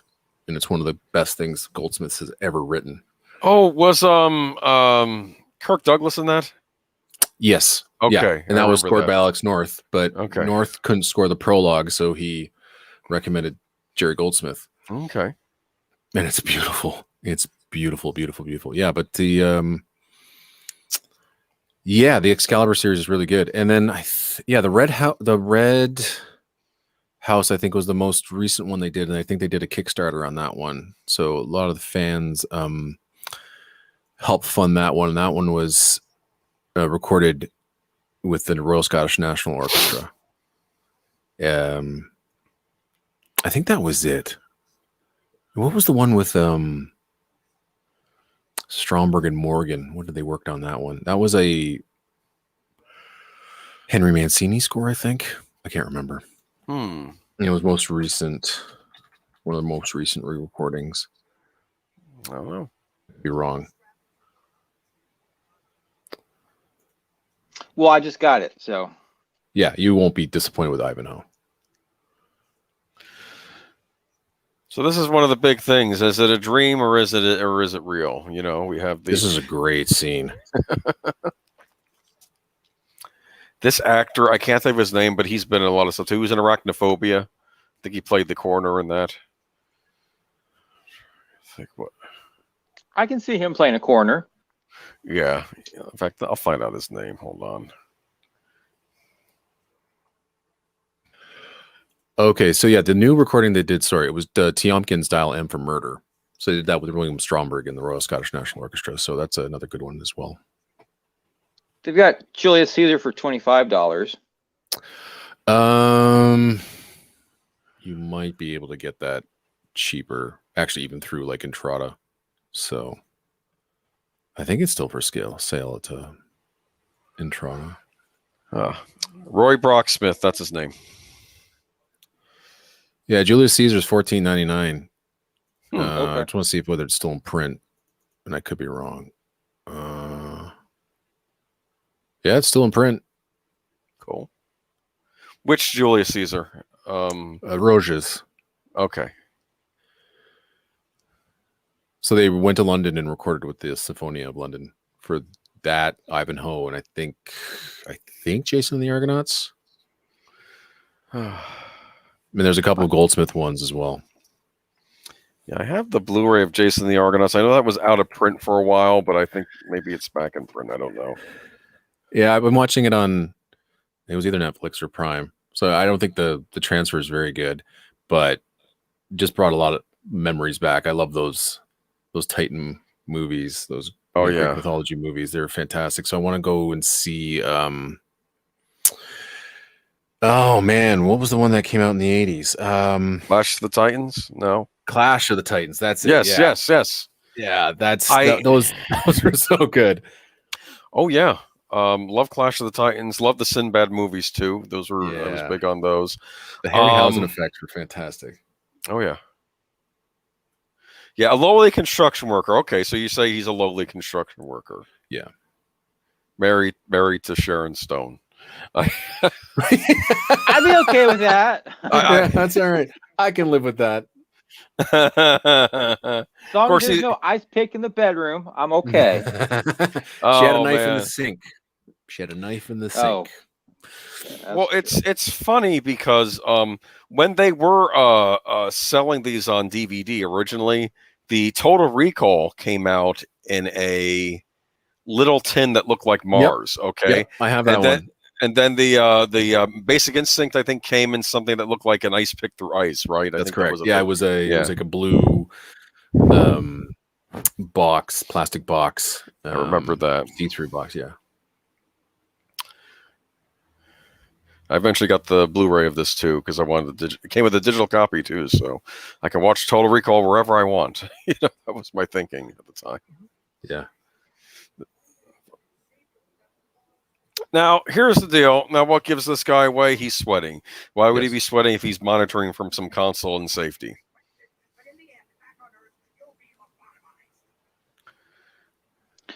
Maybe because that's what he wants to happen, so he can have more adventures. Well, no, that's the point. Well, again, that's how many double layers are we dealing with here? Mm-hmm, is this the spy? Is this just part of the spy adventure? Is this because maybe his mind's doubting the things so they throw this in? I don't know. It's don't F with your brain. That should have been the thing for this movie because you're thinking what's going on. I'm sure everybody's in here like, traditional Schwarzenegger movie. And it's like, wait a minute, we have to think? Yeah. Oh, brain hurt. Think. Sub-Zero, now Plane Zero. Of course, I would argue Running Man's kind of shoots him straight. I know. Just there you go. He's done. Boom. That's a headshot. I think this thing's bloodier than Romero movies in some ways. This is just I always imagine though. This is a great action cue from Goldsmith. Yep. And again, another fantastic one-liner.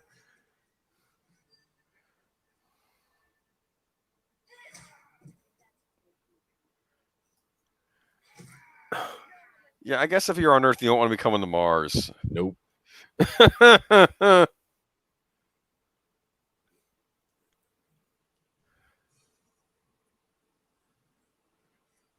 They have light beer on Mars, though. I love that. And they All have the Pepsi comforts and of home. Coke. There you go. But probably no Snapple, age boomer. Yeah, whatever. Snapples. And I'm living in the Snapple dystopia now that they've gotten rid of the glass bottles. I'm not happy. Okay. Oh, doesn't taste the same when it's in plastic.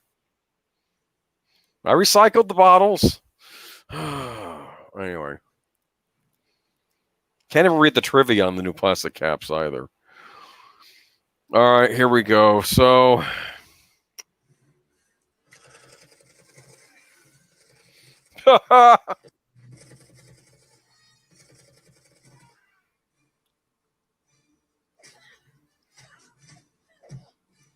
cat fight. Yeah. You knew this was coming, right? But this is a good fight. Yeah, it's a good Oh, fight. I know. It's They're really both, well done and well they're edited. both athletes. I mean, this is, Yeah.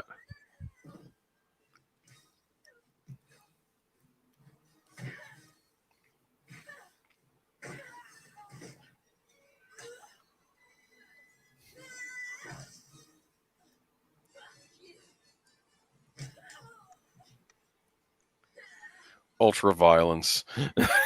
Yeah.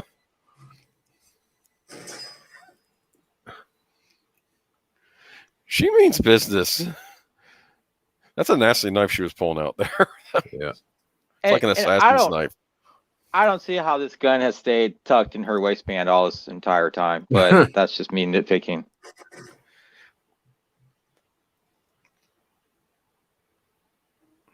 There we go. Here's the famous line. It was in the trailer. Yeah. The trailer spoils things, I'll admit that, but I still like it because it's like, it's. In fact, I would argue Total Recall, my favorite trailer, and the trailer I think is the worst trailer of all time is the trailer for the original Dirty Harry. I haven't seen that. It's just a terrible trailer. I love the movie, but the trailer's terrible. It's like a lazy trailer. It's like even the narrator, it's like he's not committed. You have to just watch it. I can't do it justice here. Oh yeah, Vic Armstrong. Well, that's the reason why this action stuff works so well.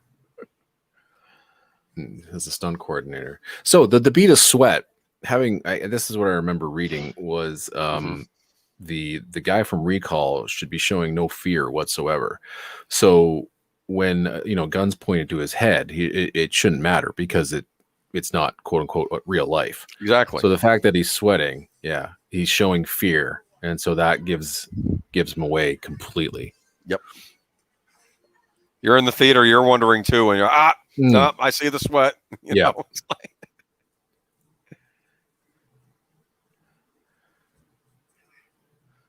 I hate this guy too. Yeah, but he's smart. He's smart at this point. He knows he can't shoot. You can't. This was a problem in the. I think Sean Connery's in this movie called, was it Outland or Outland? I think it was called Outland. Yeah. Where it's basically a Western set in space. And the trouble is when you're taking down your desperados or whatever, like in a science fiction setting, you best be careful where you shoot because you're going to be sucked out into space. It's like, Sir Ian's correct. The Big Jump, another great track on the soundtrack. Brilliant. But like really the whole soundtrack, the original release was like 40, 45 minutes long. Yeah. It was short even for a London recording. But God, like everything on that soundtrack was just platinum.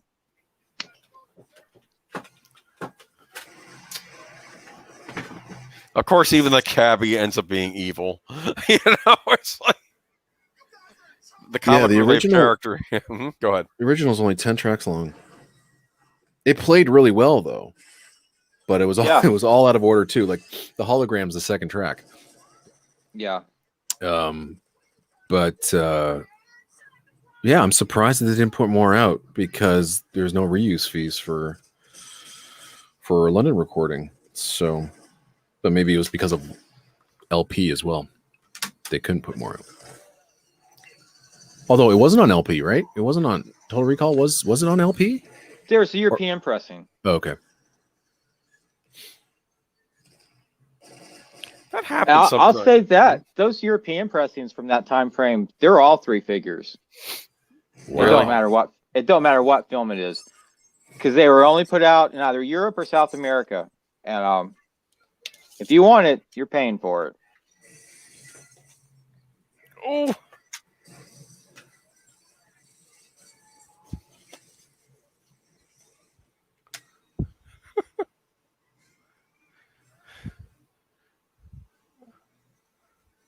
You do have the expanded score, right, Eric?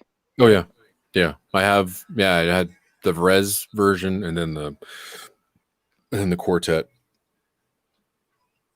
Man, I think Res released it twice, or I can't remember. What are they releasing on Friday? Do you know? Pretty much the Matrix is going to be one. Okay. And I can't guess based on the puzzle piece clue that they have. They have a guy, he's a puzzle, and there's like one piece missing from his head, so I'm not sure. And that people have thought that maybe that's Hollow Man, but I couldn't see two gold. I don't know. Maybe that'll help the. I don't know. I don't know if that one needed an expanded release, but I'm sure everybody would want an expanded Goldsmith. But yeah, the Matrix is finally going to come out complete because they're releasing the Matrix on Record Store Day as well, complete. So everybody was freaking out, going, "Well, how come this is on CD?" So they're finally going to do the complete release, because La La Land released complete versions of Reloaded and Revolutions a while ago, and even though the first one, so the first one came out as a deluxe edition, but had weird edits. It wasn't complete. It's still a very good album, but this is the first time we're going to hear, I think, every single note that Don Davis wrote for The Matrix. Cool. Oh! He deserved it. I'm sorry. Huh. I hate the villains in this for the passion. I just... That little girl's pretty spunky. Yeah.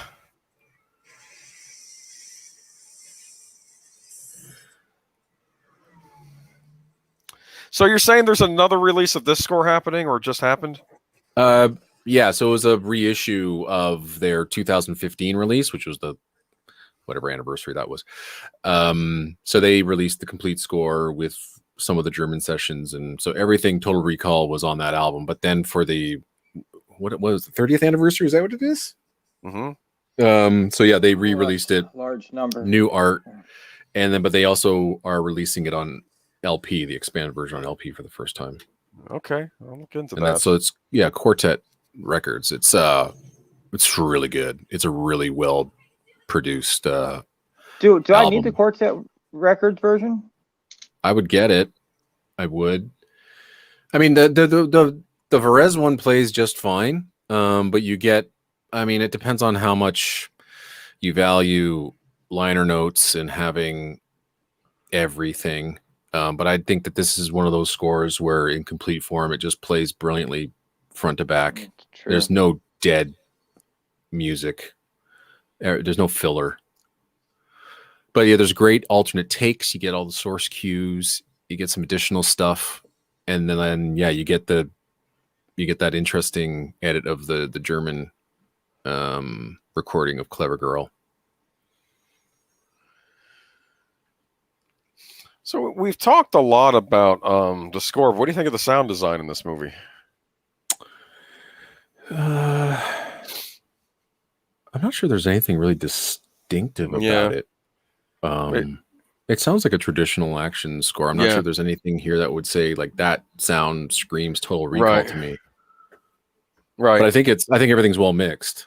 Yeah. Which doesn't happen nowadays.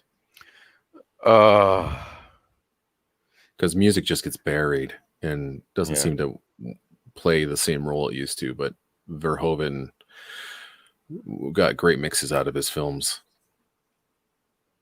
You can really hear it. I mean, the music makes an impact. Like, I mean, I don't know. I don't know how many other like traditional action scores or even films would have a cue like The Mutant. Or even have a scene like that, but that track is so out of left field. I mean, it comes up when we first get to Mars. It seems like it's a theme for Mars, but it's just this glorious, almost religioso type cue that just constantly builds and builds and builds. It reminds me of the map room from Raiders of the Lost Ark. It's just like that. It's viz and music. For me, that's the high point of that score for Raiders. It's the map room. Yeah, and so the mutant plays very much a similar role to that. Much like there's a fantastic cue that's very similar in the Final Conflict as well. It was written by Jerry Goldsmiths. Another one of those great building cues. Starts off small, but just builds this incredible climax. And so the mutant does that. But the mutant's also playing. The music's playing. It's doing a lot of dramatic heavy lifting. It's just the sense of awe and wonder as well is. It's such a great scene. But I don't know how many action films these days would do something like that. I couldn't see anybody wanting to put that in one of their films. So I guess we're not going to see that in Fast and the Furious 9, maybe. Yeah, I'm trying to think. I forget what the name of that cue is in the Final Conflict because it reprises right at the end as well. It's just the second coming. The second coming. Right. If you ever listen to that track from the Final Conflict, it's very similar to the mutant. No electronics like there are in this cue for Total Recall. But yeah, we are planning to do an Omen rewatch in October. Isn't that right, Daniel? In fact, I had some ideas what we might do in October. I'll run it by you later, though. I'm usually pretty agreeable, I think. Yeah, but you didn't like that one guy I sent you, the guy who scored Race with the Devil. Actually, you can't find that score. I think that was. I didn't say I didn't like him. I said no one likes Leonard Roseman as much as Leonard Roseman. Very true. Very, very true. So I have horror. I have a lot of horror scores too, and I didn't realize Race with the Devil got a release, and I waited too long, and now it's hard to find. Did it get a release? It did. In fact, let me find out who put it out. Was it Entrada or was it? It was one of those things you guys talk about. Hold on, Race with the Devil CD.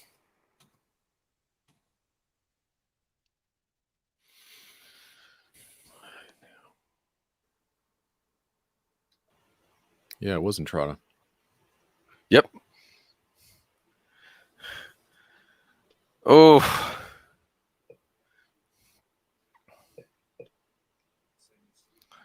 I remember, I think it was in Starlog I read where they didn't want to have him on the guy's back because they felt that would be just, corny. They felt they had to have him on his chest cavity.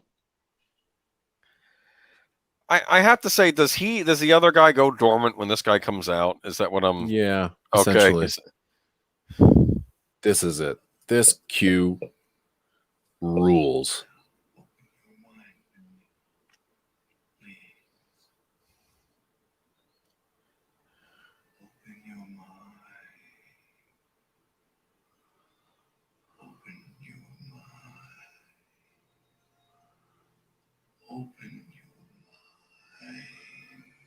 All right.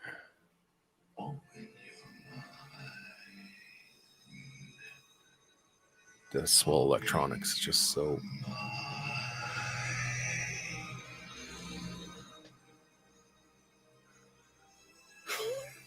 So good.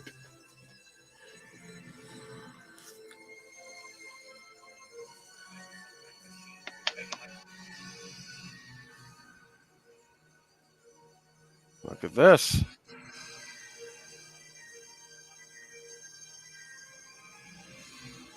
And this is all miniature work, right? Yeah.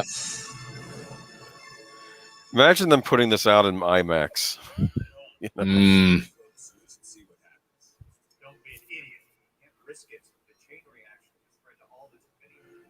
This is why you go to see things on the big screen.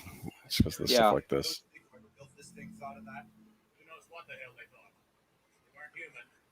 Maybe it's a trap. Maybe they want to melt them. We don't know if this piece of junk will work. What is it? Million? Half a million? Not half a million. 500,000 years old. Well, let's make sure. This is why I love film music. This is it. These French horns. Damn.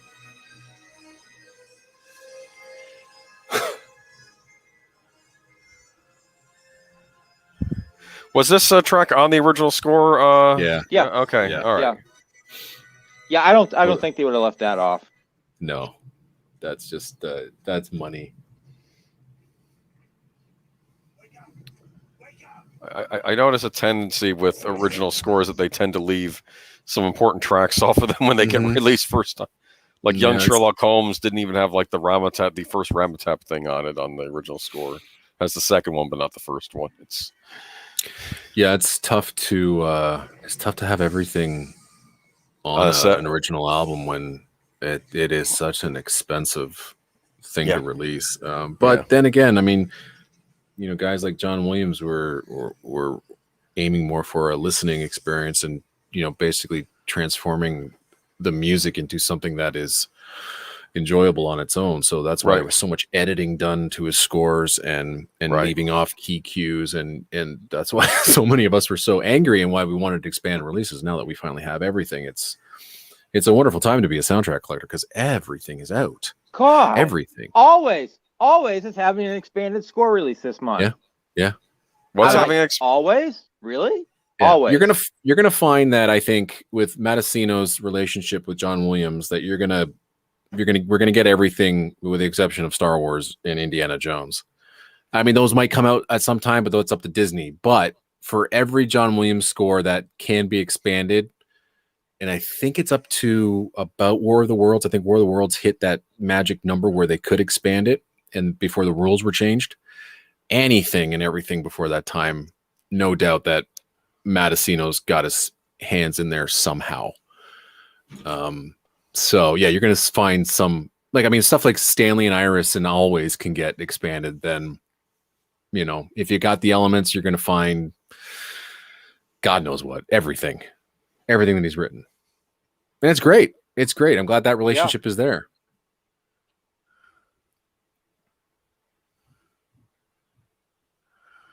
You know, you made the point about how John Williams would like chop things up to create a better listening experience on the album.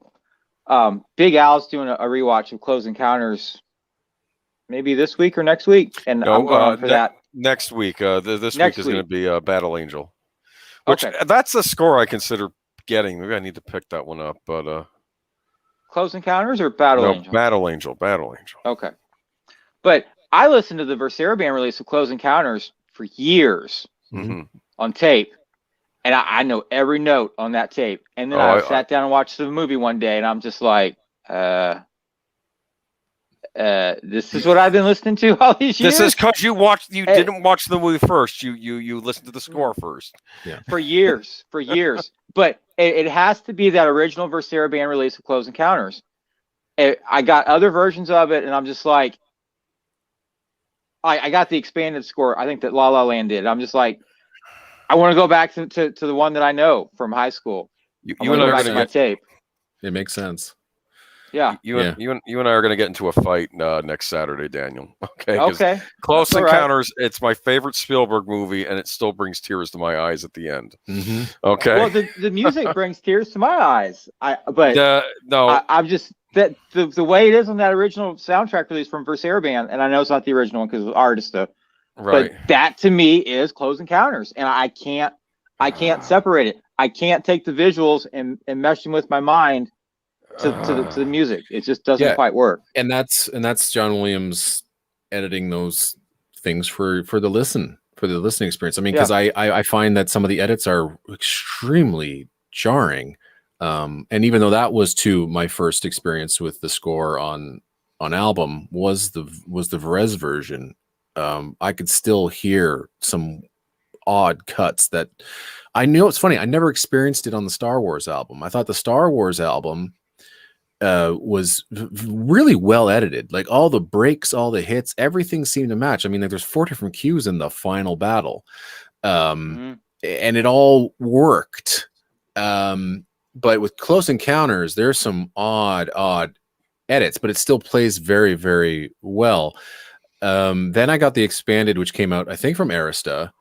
which I thought was all right as well. The good thing about La La Land, well, the good thing for some, is that this again was geared more towards a listening experience rather than just completely playing everything start to finish, note for note. So there are certain edits that were made and cues were rejuggled in its chronological order to fit in a more musical playing of the CD. So I'm not sure whether anybody likes that or not, but Close Encounters isn't one that I listen to start to finish all the time. I will pick and choose the certain cues that I like, and most of them are the cues that I find on that original Varese album.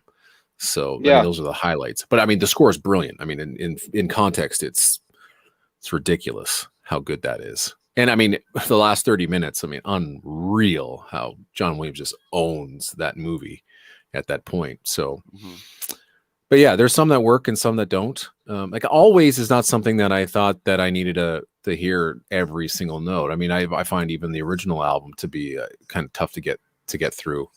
So, but for the completist, it's exactly what they want. I would say nobody drop out of the stream here. I would say Close Encounters is a better score than 77 Star Wars. Yeah, I wouldn't argue that. I mean, I like 77 Star Wars, but I do like the Close Encounters score too. My favorite Williams score is still always going to be Superman, though. But I'm amazed that he wrote both of those scores in the same year and how vastly different they are. Oh yeah. And that's what's incredible. And I'm personally, I would rather listen to Star Wars than Close Encounters, but I understand both are bona fide masterpieces. So it's tough for me to pick between the two or pick between anything written between 77 and 84. Even Heartbeeps I have a soft spot for. So, but that's the golden age for Williams right there. That 77, 84 is not too many composers. What about 75 with Jaws? Yeah, so 75 is fine. I mean, even 76, he had Black Sunday and I'm trying to think of what the other scores he had. And I mean, like he's 74, you have his disaster movies, you have Towering Inferno, but I think that the thing that made John Williams was not necessarily Jaws. I mean, was Star Wars, but I think that there's a few scores in between, let's say Jaws and Star Wars, that I'm not particularly fond of. Not that they're not good. I think the family plot's in there somewhere as well. But I think that, Star Wars to Temple of Doom, I like everything that he wrote in that period. Oh yeah. There aren't too many composers that have, decades worth of work like that. I'll say this. I think I'm reminded of a Simpsons episode where, like, Homer's at some kind of concert for John Williams, and he's complaining about how the band's getting the some things wrong, and because I guess he was a John Williams aficionado, which is something you learn about from Simpson, which I thought was kind of funny because you think he's adult, but no, he actually knows John Williams music or something. All right, so here we go. Arnold, man, another great action cue. I'd hate to be the geeky scientist up against Arnold in one of these, It's...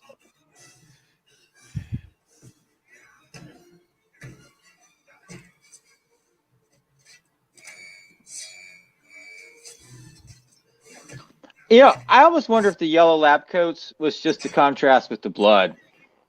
Probably. Well, it's interesting because in Recall beforehand, everybody's wearing grays. So I don't know whether this signifies something else because they were wearing yellows. It could be also you don't want to be giving Recall a bad name in the fantasy version, right? It's like you don't want people associating bad things with the thing you're getting. I don't know. This makes it. I'm thinking about this way too much. I want to see explosions and actually, I'll say this. This movie is smart, whereas today, I think a lot of certain movies, which I will go nameless here, I think when they can't think of something to do, they have something explode. Okay, Sure. And I've seen it too much. Isn't that most of Marvel's output? once they run out of an idea, it's all right. CGI ending. Sometimes, yeah. Marvel's been hit or miss for me. I thought overall I liked it up until a point. I mean, Endgame kind of left. I thought way too overlong too. That was another problem I had with it. And some of the endings for characters I actually liked. And don't get me even started on DC's output. Right. Oh man, I've because I'm more of a DC guy than a Marvel guy, but I'd rather go see the Marvel movie than the DC movies, considering what they've been putting out. But yeah, we did 89 Batman last week. Oh wow, that's a good score. Oh yeah, but not as good as Elfman's Darkman score. Okay, I'm kidding. I don't know. Darkman's excellent as well. Yeah, Darkman. Yeah. You don't like Darkman, Daniel Herron? He's a better superhero than Batman. He can change his face. Okay. Liam Neeson. I like Sam Raimi actually. I'm not the biggest Danny Elfman fan. I do like the Batman score. I think if you had to choose one Danny Elfman thing, I would say Batman 89. What about Edward Scissorhands? I haven't seen it. No. You haven't heard this? Okay, well. That's fantastic. I would also go listen to Batman Returns and what he does with the Batman theme and then everything else. I mean, Selena's music is some of the best stuff he's ever written because he basically transforms an orchestra into a meowing cat. It's so it's so perfect. But it's way more dramatic. Like if I could Batman Returns feels like a symphony. But it also feels like it's more in tune with Elfman and Burton's style than Batman does. I mean, I think they did a great job on Batman. I think Batman is like the second greatest superhero score next to Superman. But Batman Returns, that felt like what Tim Burton ultimately wanted to do with Batman. Yeah. It's a Tim Burton film. It's unmistakable. And that score is an unmistakable Danny Elfman score. This is like a drill from hell. Okay, this.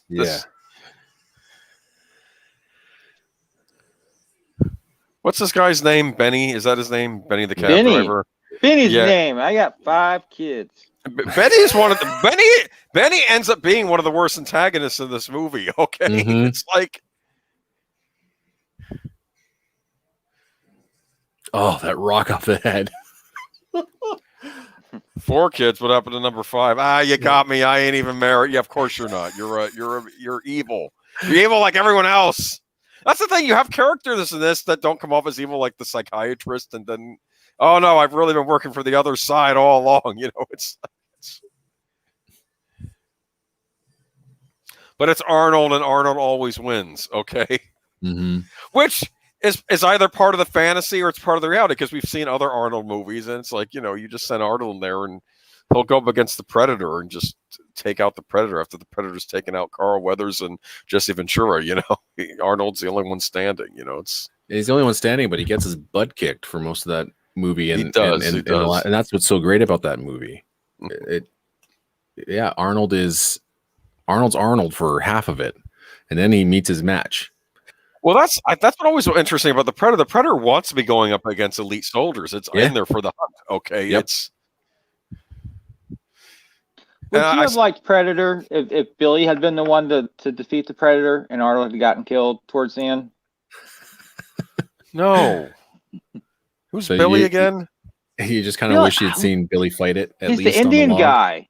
Oh, okay. I thought that was the guy making the joke. Yeah, the guy in the log with like the huge ass knife, with the I liked him nostrils. too. I liked him. I mean, these are tough hombres in this movie. I mean, they that movie. But anyone here like Predator 2? Love it. I like Predator 2 as well. I love it. I thought what was interesting, we have the jungle and then we have the urban jungle in the second movie. It's I thought Danny Glover was perfect. Oh yeah, absolutely I liked perfect. it. Different than Schwarzenegger, but he has action movie credit. He's in those Lethal Weapon movies. Yeah, but he comes off as he does come off as like the everyday man going up against this guy, and definitely this this cue, the hologram cue, this is where Goldsmith has a lot of fun. This is him having a great time with his theme, deconstructing it, the variation. But this whole sequence is brilliant.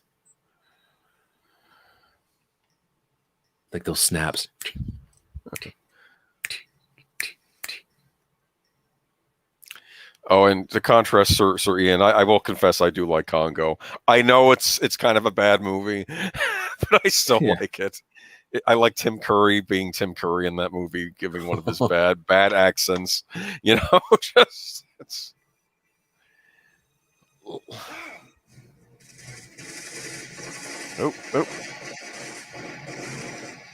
And all of them should have died at this moment anyway. They're basically firing at each other. I love Arnold. They're like, yeah, we're getting him. And it's like, oh. He'll laugh. Doesn't he laugh here? Yeah. Oh, he went, ha ha, you thought I was the real Quaid. Oh, God, Arnold.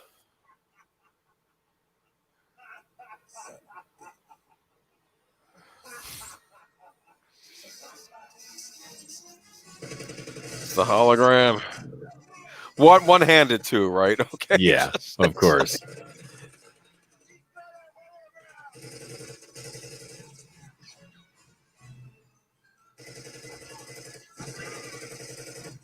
Kill them all. I'm telling you, red shirts all over the place. You know what's funny? Think about this versus like Saving Private Ryan, where like all the deaths, even the enemy deaths, it's a horrifying thing to behold. And then this, no, just kill them all. It's like,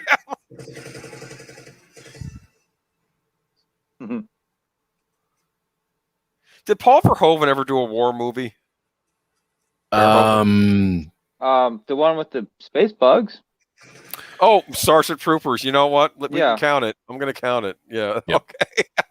I'm trying to think if he did, and I think it was post Hollywood. Is that the Black Book? I Is that think a war so. movie? Okay, I haven't seen. Is it a war movie? I don't know. I think I don't know if that's a war. I think it takes place during or before World War II. Or I know it has that actress who was on Game of Thrones that played the Red Witch. Right.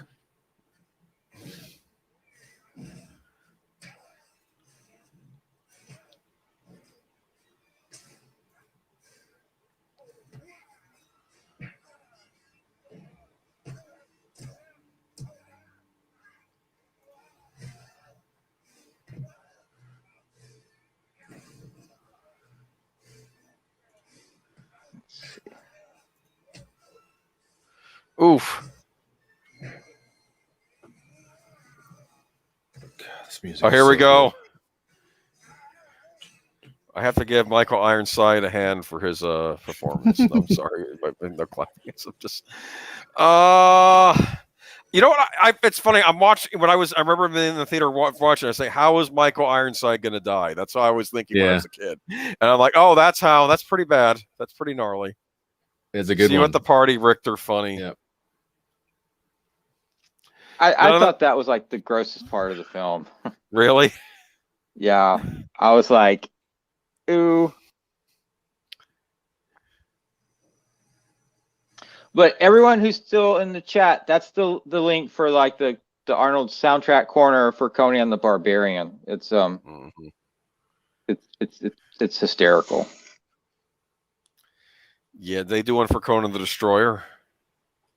No. Yeah, they should though. The score is really good for that. They one should. Too. Yeah.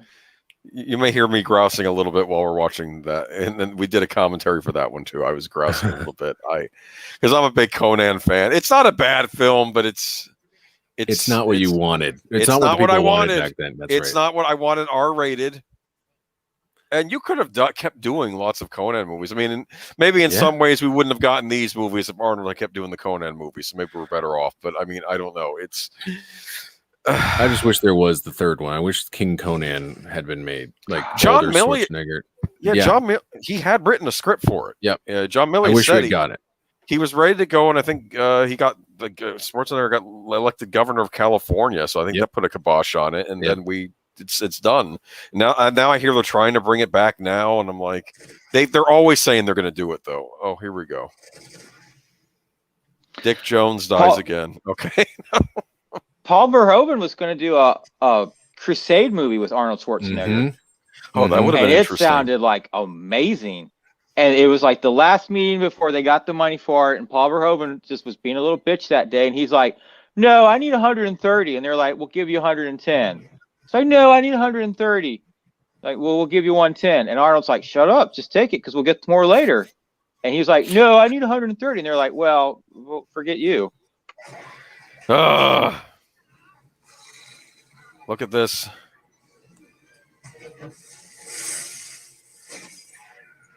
This, in my opinion, might be the most intense part of the film. Him trying to get to that console. Yeah, it's a believable sequence. You really are on the edge of your seat at this point. Absolutely. Yeah. This is, because you already saw a preview of what happens when you get thrown out that lock in the beginning of the movie. Okay, and I don't know if that's really what happens. The rolling snares. I hope I never find out. Oh yeah. Don't do it, we'll all die.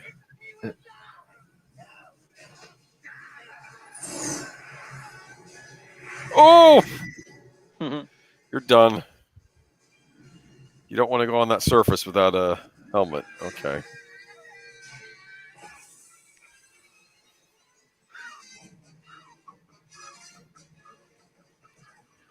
He might have the worst death in the movie. Oh, listen to those brass.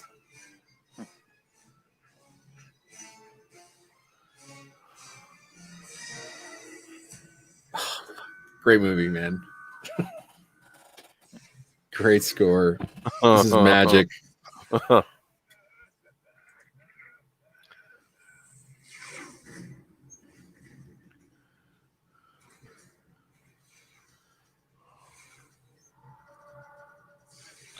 And, my grandmother liked this film, but she did say that it was a little violent. Oh, whatever. My problem with movies nowadays is that they're not violent enough. I mean, maybe if Robert Rodriguez directs them, but it's you don't like him? Well, I don't really know enough to dislike him or like him. Oh my goodness. Okay.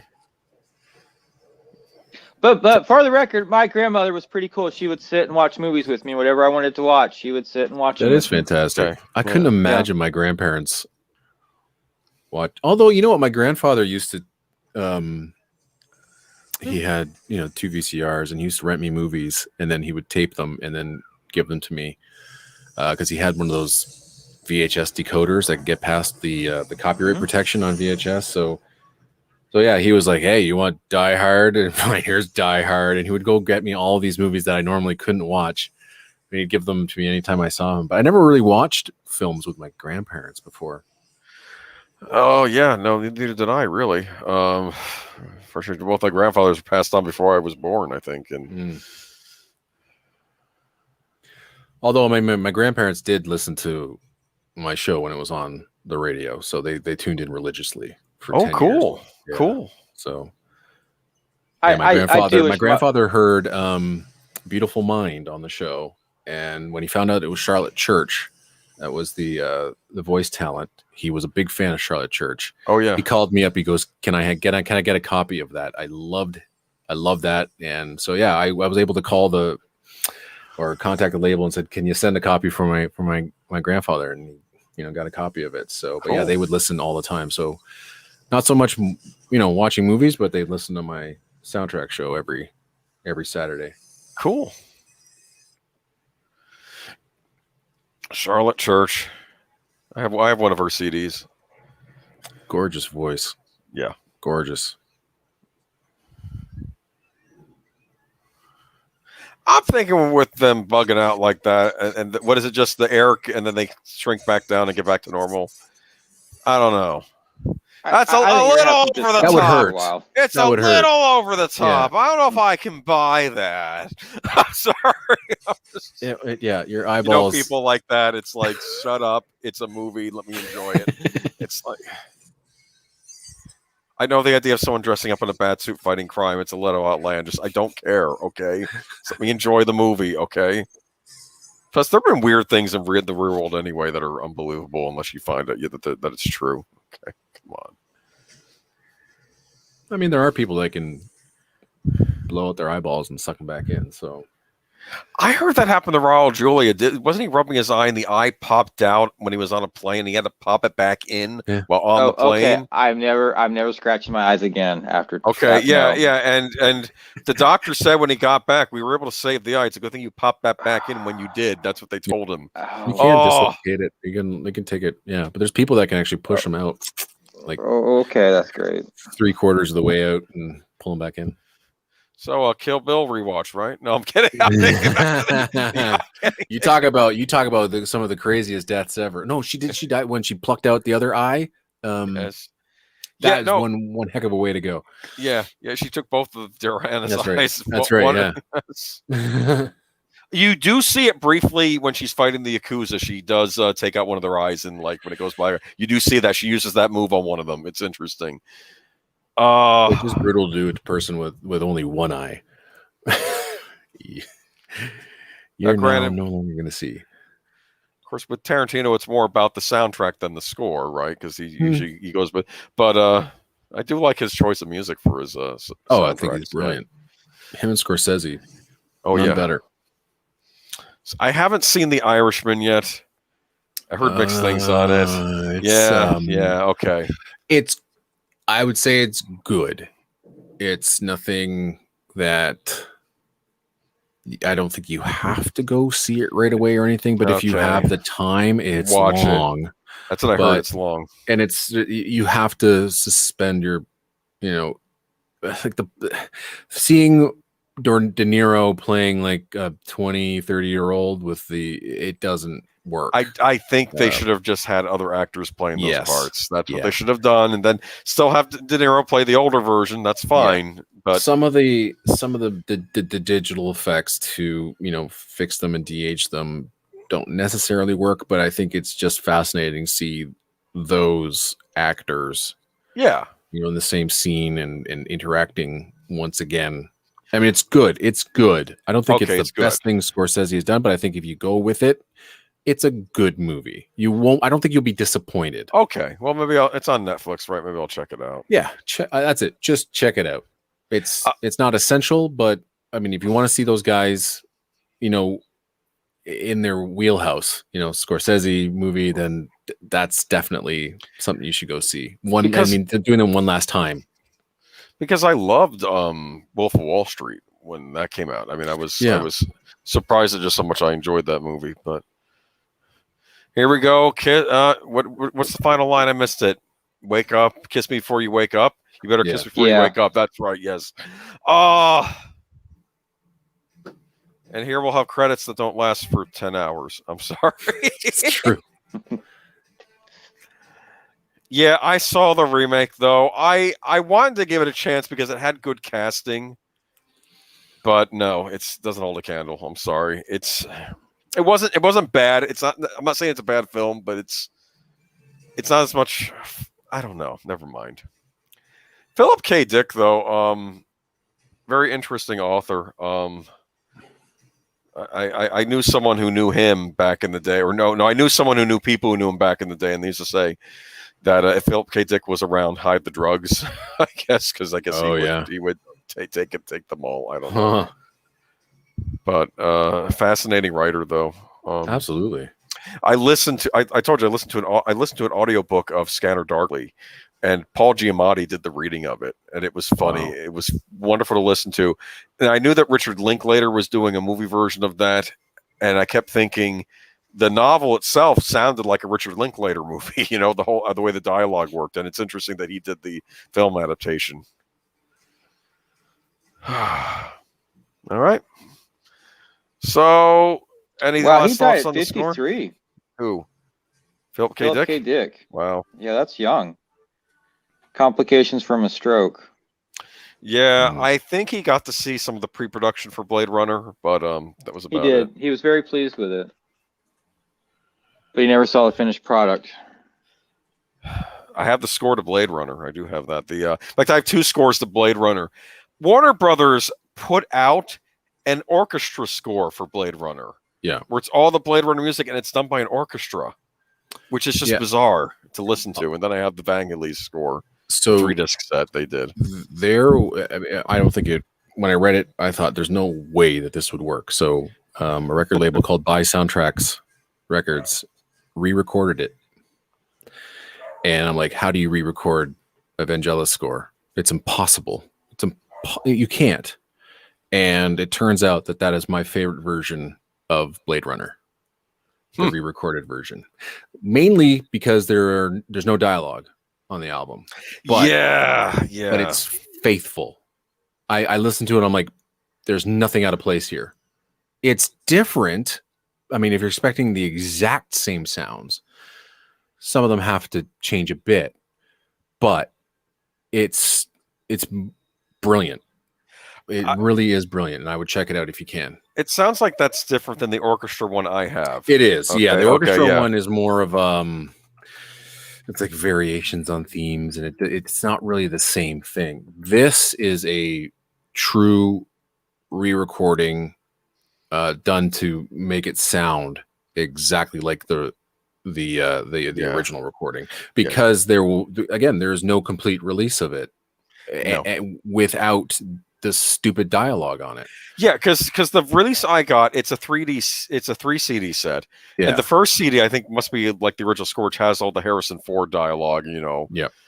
And it's like, I wish that wasn't on here. And the other CDs are all right because it's just music tracks, I think. But the first one is, it's just that yeah. So this release. You can I'll put it in your in our private chat. Yeah, let me take a look at that. I might pick that up. This one is, and I've played it on my show before, but you can also find this on Spotify, no problem, easy. I've listened to it going to sleep. It's just magic. Oh, I have seen this. Oh, that's not expensive at all. Yeah, okay. Check it out. Look into and that. You can download it or whatever. But if you can, check it out on Spotify first if you like it. Then, but it really is about as faithful as you can get of an electronic score re-record that I think I've ever heard. And they've done other Vangelis re-recordings that haven't worked. Like I'm not really a big fan of their recording of The Bounty, but what they did with Blade Runner, it's one of the best re-recordings I think that has ever been produced. Oh, they got 10 Cloverfield Lane. Oh, they got a lot of scores on here. Oh, Bride of Reanimator. Oh, okay, cool. I'll look into this. Yeah, they're. But yeah, listen. There's some examples there on that page as well, and I love it. I love this album. I won't listen to any other Blade Runner album. Cool. Thank you. Oh wow, they got some good stuff on here. Yeah, they release. Here's the thing: don't buy it directly from these guys because they're really notorious for not fulfilling orders and getting them out on time. So if you can find this, BSX records are notorious. Yeah, oh, so darn it! Yeah. I was saying these are very reasonable prices. You should be able to find them somewhere else. Okay, hopefully, but I mean, I've seen people go online and go, it's been 6 months and I haven't received my order, and the only way that they get the attention of these people is by complaining on one of the like the Film Score Monthly message board, and then finally Ford Thaxton, who's one of the owners of this the label, will go, all right, well, we'll get to it now, Oh my goodness. And so yeah, Flash but Gordon.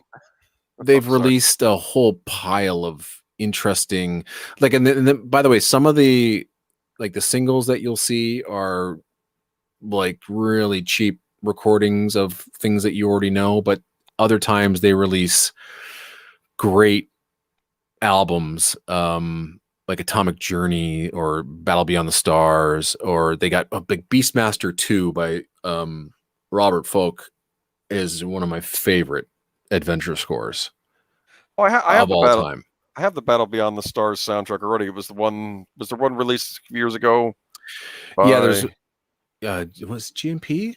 I think it was GMP Crescendo. It was somebody else. I have the 2-disc one for that. Yeah. Yeah. So there's but they have a lot of interesting like original releases as well, smaller scores. Like I think they have the Charles Gerhardt Lee Holdridge album, which is sensational.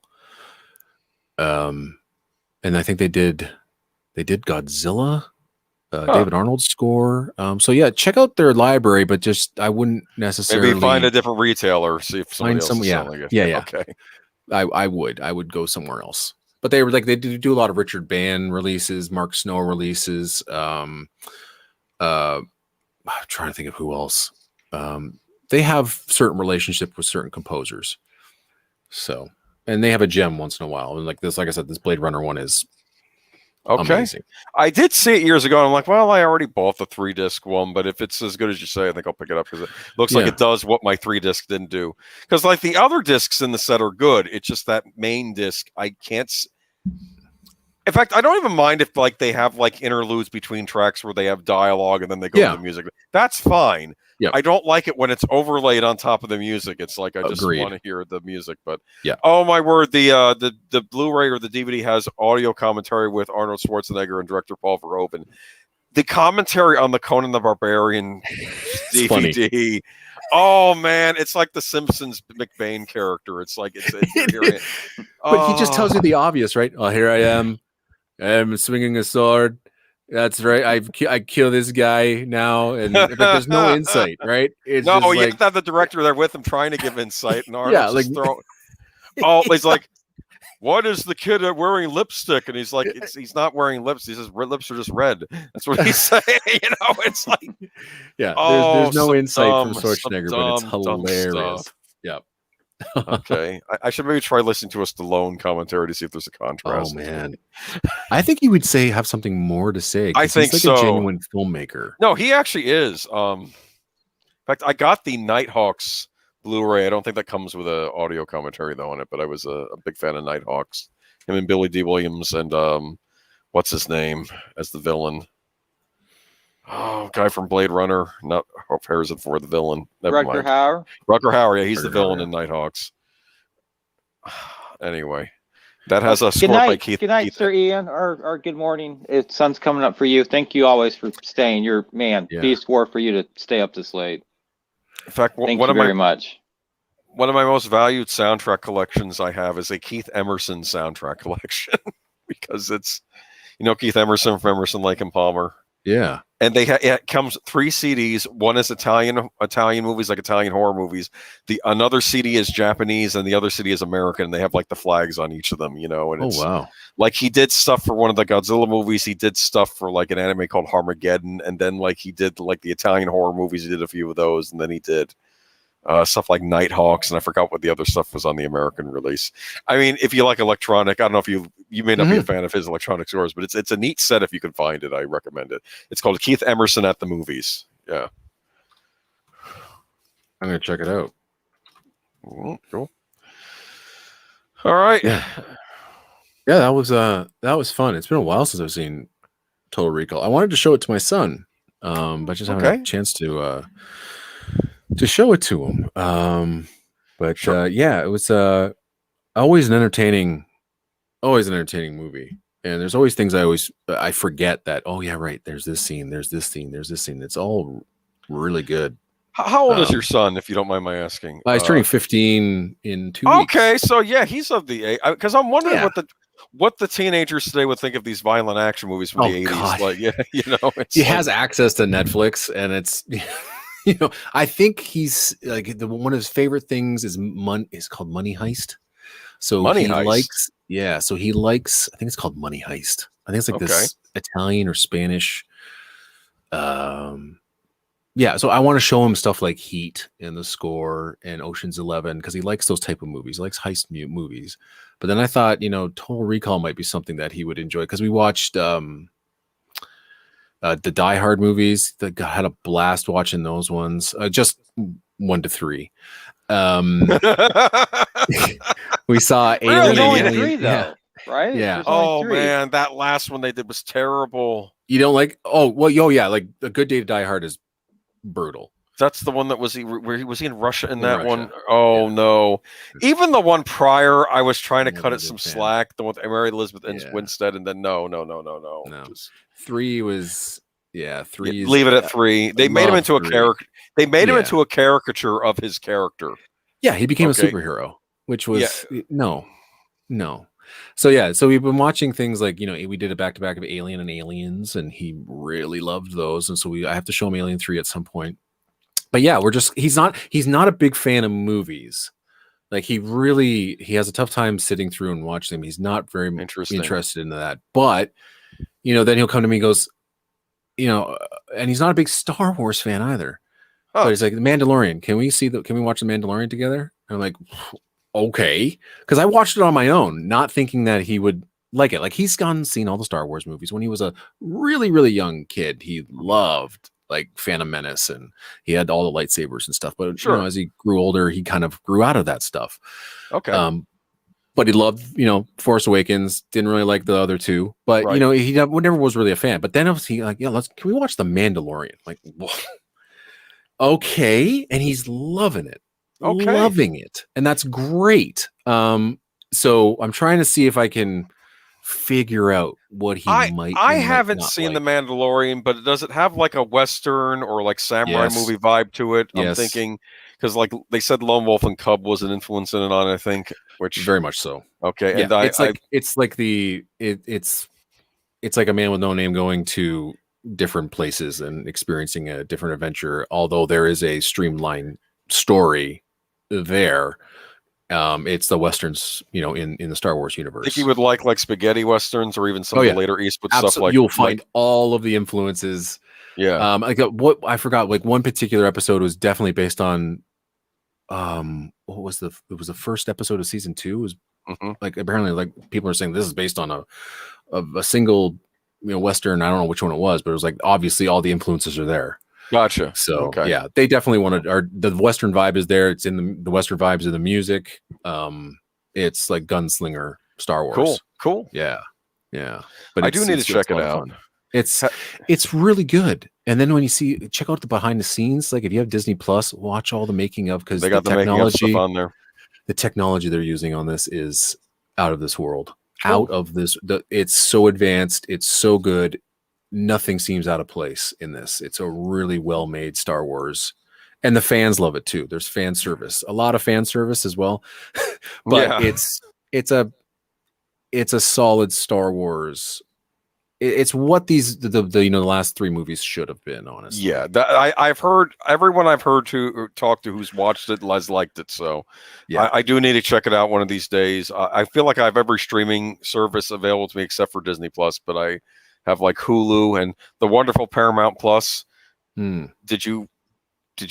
I watched Picard, and I watched that, and I've suffered through Discovery as well. So. Oh man, yeah. Well, in fact, actually, Troy and I were talking about that on his stream on Friday about the state of Star Trek. And here's what kills me: there were things in Discovery in season 1, at least in season 1, where I thought, okay, rough season, but maybe they can make it work for season 2. We get to season 2, and it's just. And then Picard, I actually would argue I actually liked the newer characters they introduced. I just wish they were on a normal Star Trek series and they weren't these broken characters because everything has to be horrible now. And it's like I would have liked to have seen Captain Rios actually commanding a starship with Ravi and the other one. They're all on the ship, and maybe Picard's there as like I don't know. He's in retirement, but he needs their help to go find something. That might have been more fun. But absolutely, we'll see how. Never mind. I don't know. I don't know what to say. How they can fix this at this point. Nothing is. I'm not interested in seeing a frail Captain Picard. No. I'm not, and that's what he is. Well, he's an android now. He's a frail android, Captain Picard. Because they wrote themselves into a corner because I think exactly. Yeah, Michael Chabon not expect a season 2. I don't know. Like, but the funny thing is, I mean, it's as much as I'm not a real big fan of fan service. Like, I find that sometimes it's rather cheap. However, the best episode was the Riker Troy. Well, yeah, Picard. The interaction was there. The chemistry was still there. It's still there with them. Yes. Yeah, but just. I hated the bad guys. I hated they weren't interesting. They were such a caricature. The way they always whispered to each other in their evil talk, and I'm like, what is this? I'm thinking they were watching too many hard R-rated cable shows, and they were trying to bring that into Star Trek. Like it's probably. Not Game of Thrones. It's not. You're not supposed to see someone's eye getting torn out of his socket and like cut and stuff like with Yeah. Icheb and all this. I don't be dark. Star Trek is I'm supposed to be this also- dark. There are other I'm- series for that. I'm also ahead. not a fan of the look, and that is Mm-mm. everything to blame is J.J. Abrams on that one. It's the lens flares. It's the camera. Yes. The camera never stops moving. It I'm- never does. I'm And gonna the sound, music, there's so much of it over every dialogue scene. It's like there's no time to rest. There's no time. Like, watch the dialogue scenes. Why Yeah. does the camera have to be moving so much? because It's like, we're not bored if you leave it still. You can do a simple 2-shot, and I'm fine with it. yes, It worked on Next Generation. It works in most movies too. It It's works in like most movies. Yeah, but I mean, the circle around people for a dialogue scene. It's like everything is on a steady cam. Everything is moving. And weird angles and this and that. I mean, as much as Jonathan Frakes is directing certain episodes, there is none of his style is there. Like, you never know who's directing yeah. any episode. It's all, I mean, which is fine. I guess it's all the same. It's all consistent. Whereas I But- heard Mandalorian actually had signature directors directing each episode. and They stuff. do, and Yeah. everything but like, you could tell what the Robert Rodriguez episode was, and you can tell when what's her name, Elizabeth Chow, I think, or Right. Chu. You Yeah. can tell when she's directing. It's so very sharp, but you can also tell when Bryce Dallas Howard is directing, because those are the worst episodes. Oh no, They're really bad. But then you can tell when Filoni has shown up, and it's like he gets Star Wars. You can totally tell. But with Star Trek, it's just there are interesting characters. I will say that. Like in Discovery, Captain, what is his name? Suru? Is that him? The weird alien one, the tall guy from Discovery. I know who you're talking about. Not Suru. It's No, not Suru. Sabu. No, Salu. he's Something so like that. interesting, and now they've basically like said, "All right, see you later. You're not going to be like." Doesn't he take off? He's done after season- Saru. That's it. Yeah. Way more interesting than Burnham. Way more interesting than Burnham. I hate Burnham. I hate her so much. The problem with Burnham was, and I'm going to say this, one of the big problems was when they start out that first episode, they do the pilot where you see her do all the horrible things that causes the war and stuff, or at least exacerbates the war. And you realize that should have been like a flashback episode later on. It should have started out with her on the prison ship. She's not likable. You can't she's relate to not. her. She's I don't not care about likable. her. I don't care about her at all. It's And she's your main character. It's a problem. Whereas, like on Picard, I felt sorry for all the characters, Mhm. and that was the problem with it. It's Yeah. like all these like that one who ends up murdering that guy, and it's like you just murdered a guy who was your ex-lover. You're Right. trying to find just anyway. It was just It's a mess. Anyway, I'm with you. We can talk about this for hours. Yeah, it's a mess, and it's too bad because they obviously threw some money at it, and but they just think that space battles are and what explosions. explosions are what's interesting in Star Trek, and it's no, and that's the thing. You go back to Wrath of Khan, Oh yeah, and I think everybody wants to make Wrath of Khan again. And I'm like, Wrath of Khan works because that's the story they were telling. And yes, it just so happened to be some great action sequences, but Star Trek doesn't need to have all of those action sequences for you to have a hit of a movie. no, And Star Trek 4 proved that. And- But it seems like everybody's trying to make their Wrath of Khan, and it doesn't work. and it doesn't work. And part of the problem is they keep bringing back. They brought back what's his name, the guy that directed Wrath of Khan for Star Trek 6. Not like Wrath of Khan. He Right. did it as a whodunit mystery. I And thought it's that was great. really good. Yes. Yep. Limited action. Limited. Yes. And it's in that, but even the action's fantastic in that too, for as short as it is. And that's the thing. We talked about it, I think, even during the stream about Total Recall. You don't have a good script. It doesn't matter how many explosions or action scenes you have. It's meaningless unless you Have care a good about script. the characters. Yeah. And that's the problem with these Star Trek shows. I don't know what they're doing. It's as if they don't know what Star Trek is, even though they're supposed to be huge fans. And I'm not a huge fan of Star Trek, but I can tell that stuff just isn't working. I mean, And the funny, and I was watching, you know what sucks is I was watching Discovery and Picard at the same time when I was watching wow. Deep Space Nine for the Yeah. very first time. oh no, And so when you got that contrast of like one of the best Star Trek shows ever of all and time then- ever, and then I'm watching these ones at the same time. Oh, that's not fair. interesting all. characters on Deep Space Nine, different Yes. backgrounds for everybody. Yep.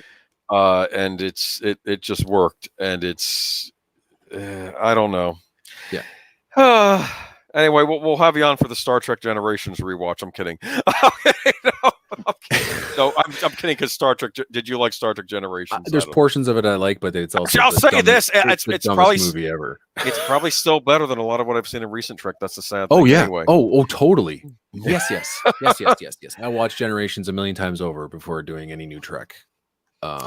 Absolutely. Sorry, Daniel. Have you been left out? Are you a Star Trek person? I like Deep Space Nine. Oh, you did watch it. Okay, never mind. Okay, so you Yeah. know what we're Yeah. talking about. Okay, Yeah. yeah. Just stay away from the new stuff. Maybe at least until they either I figure out haven't what they're watched any of doing. it. I From haven't what watched I've heard- anything past Deep Space Nine. The big rumor I've heard for Strange New Worlds, I think the woman in charge of Paramount or whoever was in charge of program now, she's like, the rumor is she's like, we need stuff that the fans are going to like and knock off the nonsense. I think she's going to try to make Strange New Worlds good, but we'll see what happens. I don't know. Is It's a that the rumor Captain I've heard. Pike series? Yes. Yeah. Oh, fantastic! Because he's a fantastic character. He's a I good will actor. watch He's a anything good that actor. he does. Yep. He was such a great character. So good. And he was kind of wasted on the Inhumans, that show. But Yeah.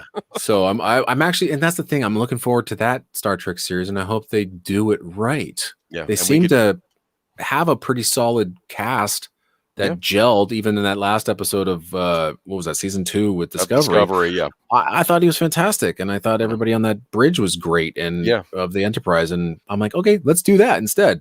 So keep your fingers crossed. Maybe it'll Yeah. work. Yeah. I hope it does, but I just hope they can do episodic television. They said you they know? were going to try to get back to that. This That's is the, where- I'm hearing all this stuff. We'll see what comes to the screen when it was, but I also won't be so negative that okay, they can surprise me and make me happy. That's where I'm at. Okay, That's you it. know, okay. That's all. You know what the funny thing is? I just want to see. They have an opportunity, especially with Discovery season 3, and they ruined it. Like where you've gone 1,000 years into the future. Let's see the universe now, and it was so contained into this tiny little I know. spot of the universe when they could have just gone, what's out there now? Let's go see a whole bunch of cool stuff. And they didn't. That's what TNG did. They introduced new races, new enemies. I mean, I don't know. Even and Deep Space Nine did that too. Yeah, and they did it so well. So and that's the thing about Deep Space Nine. They were able to add those kind of like serialized episodes or have a, one single plot line, but then deviate and still have your singular episodes, right? Yeah. That no matter where you are on a Sunday afternoon, if you watch Deep Space Nine, you'll be able to pick that up. It doesn't matter whether it's season 7, episode 5. You're like, oh, I remember that one. That was pretty good. You can't do that with new Trek. You can't. No. And that's the issue with the way that they're telling these stories. I think they need to get back to the way that they used to produce them. There's nothing wrong with episodic television. I think we went into this season-long story arc thing, which I think some shows can do the episodic well. Okay. Yeah. I think Star Trek is one of those. We don't have to necessarily have this big overarching. That's right. And you can have like a good 2-parter every now and then, Oh, And- totally. Yeah. Yes. And I think that's what I think if they do that, I think then you'll have a successful series. So we'll see what happens. Yeah. We'll see. All right, Daniel. I know you probably have an early day tomorrow, don't you? No, not anymore. Oh, that's right. You told me about that before the stream. Yeah. So any last thoughts, guys, on the soundtrack Total Recall? One of Goldsmith's best of the 90s. I think one of his career best. I think if you can find the Quartet Records version of it, either one, like the new one or the one that came up 5 years ago, same content, pick it up. And the film it still holds up. It's still excellent. And I have nothing bad to say about anything that we watched tonight. Cool. I would say it's one of the Goldsmiths' best scores. If you just buy the original Versera band release of the soundtrack, it's beating you all the way with great music. Buy that if nothing else. If you don't have anything, buy that. You will not regret it. So. Cool. And Boomer, you'll have to buy it, or I'll have to buy it for you. For No, Christmas or I will something. buy it. I will buy it. Send Okay. me the link. I think you'd already did in the private chat, didn't you? Okay. Okay. Oh no, you sent me the other thing. Yeah, so send me the link, Daniel. I'll look into it. All right. Okay, cool. And thank you, Eric, for coming on again. Thanks. Always love having you on. Are we going to try for Basic Instinct in a couple weeks? Let's We're do gonna it. Yes. All right. Let's do it. You let me know next week's set, but after that, you let me know. Oh yeah, I gotta okay? let you know what my schedule is Yeah. like. I know I've got a couple of long shoots coming up. Well, let us know. We can always that's schedule next another week. time. We can always Usually schedule on another Wednesdays, time. right? Yeah, usually on Wednesdays. Yes. Yeah. The 23rd. Let's do it. All right. Cool. Okay. Yeah, I'm in. That's 2 I'm weeks in. from tonight. Yeah, Okay. Cool. fantastic. I'll watch. I'll make sure. Excellent. I'll be sure to watch it before then, just so It's so I'm good. not. I'm not drooling all over the place while we watch it for the first time. I don't know. Never mind. I'm sorry. Sharon Stone looks incredible in the movie, man. All right. No, Thank you, I- everyone, she for just- coming by tonight. She Adopt, owns don't shop. Adopt owns them. that movie, I man. gotcha. Okay. The camera loves her. Oh, I'm looking forward to it. Yeah. Yeah. Before the days of the internet. So, Okay. Yeah. That's enough. all right. Thank you, everyone. We'll talk to you later. take care.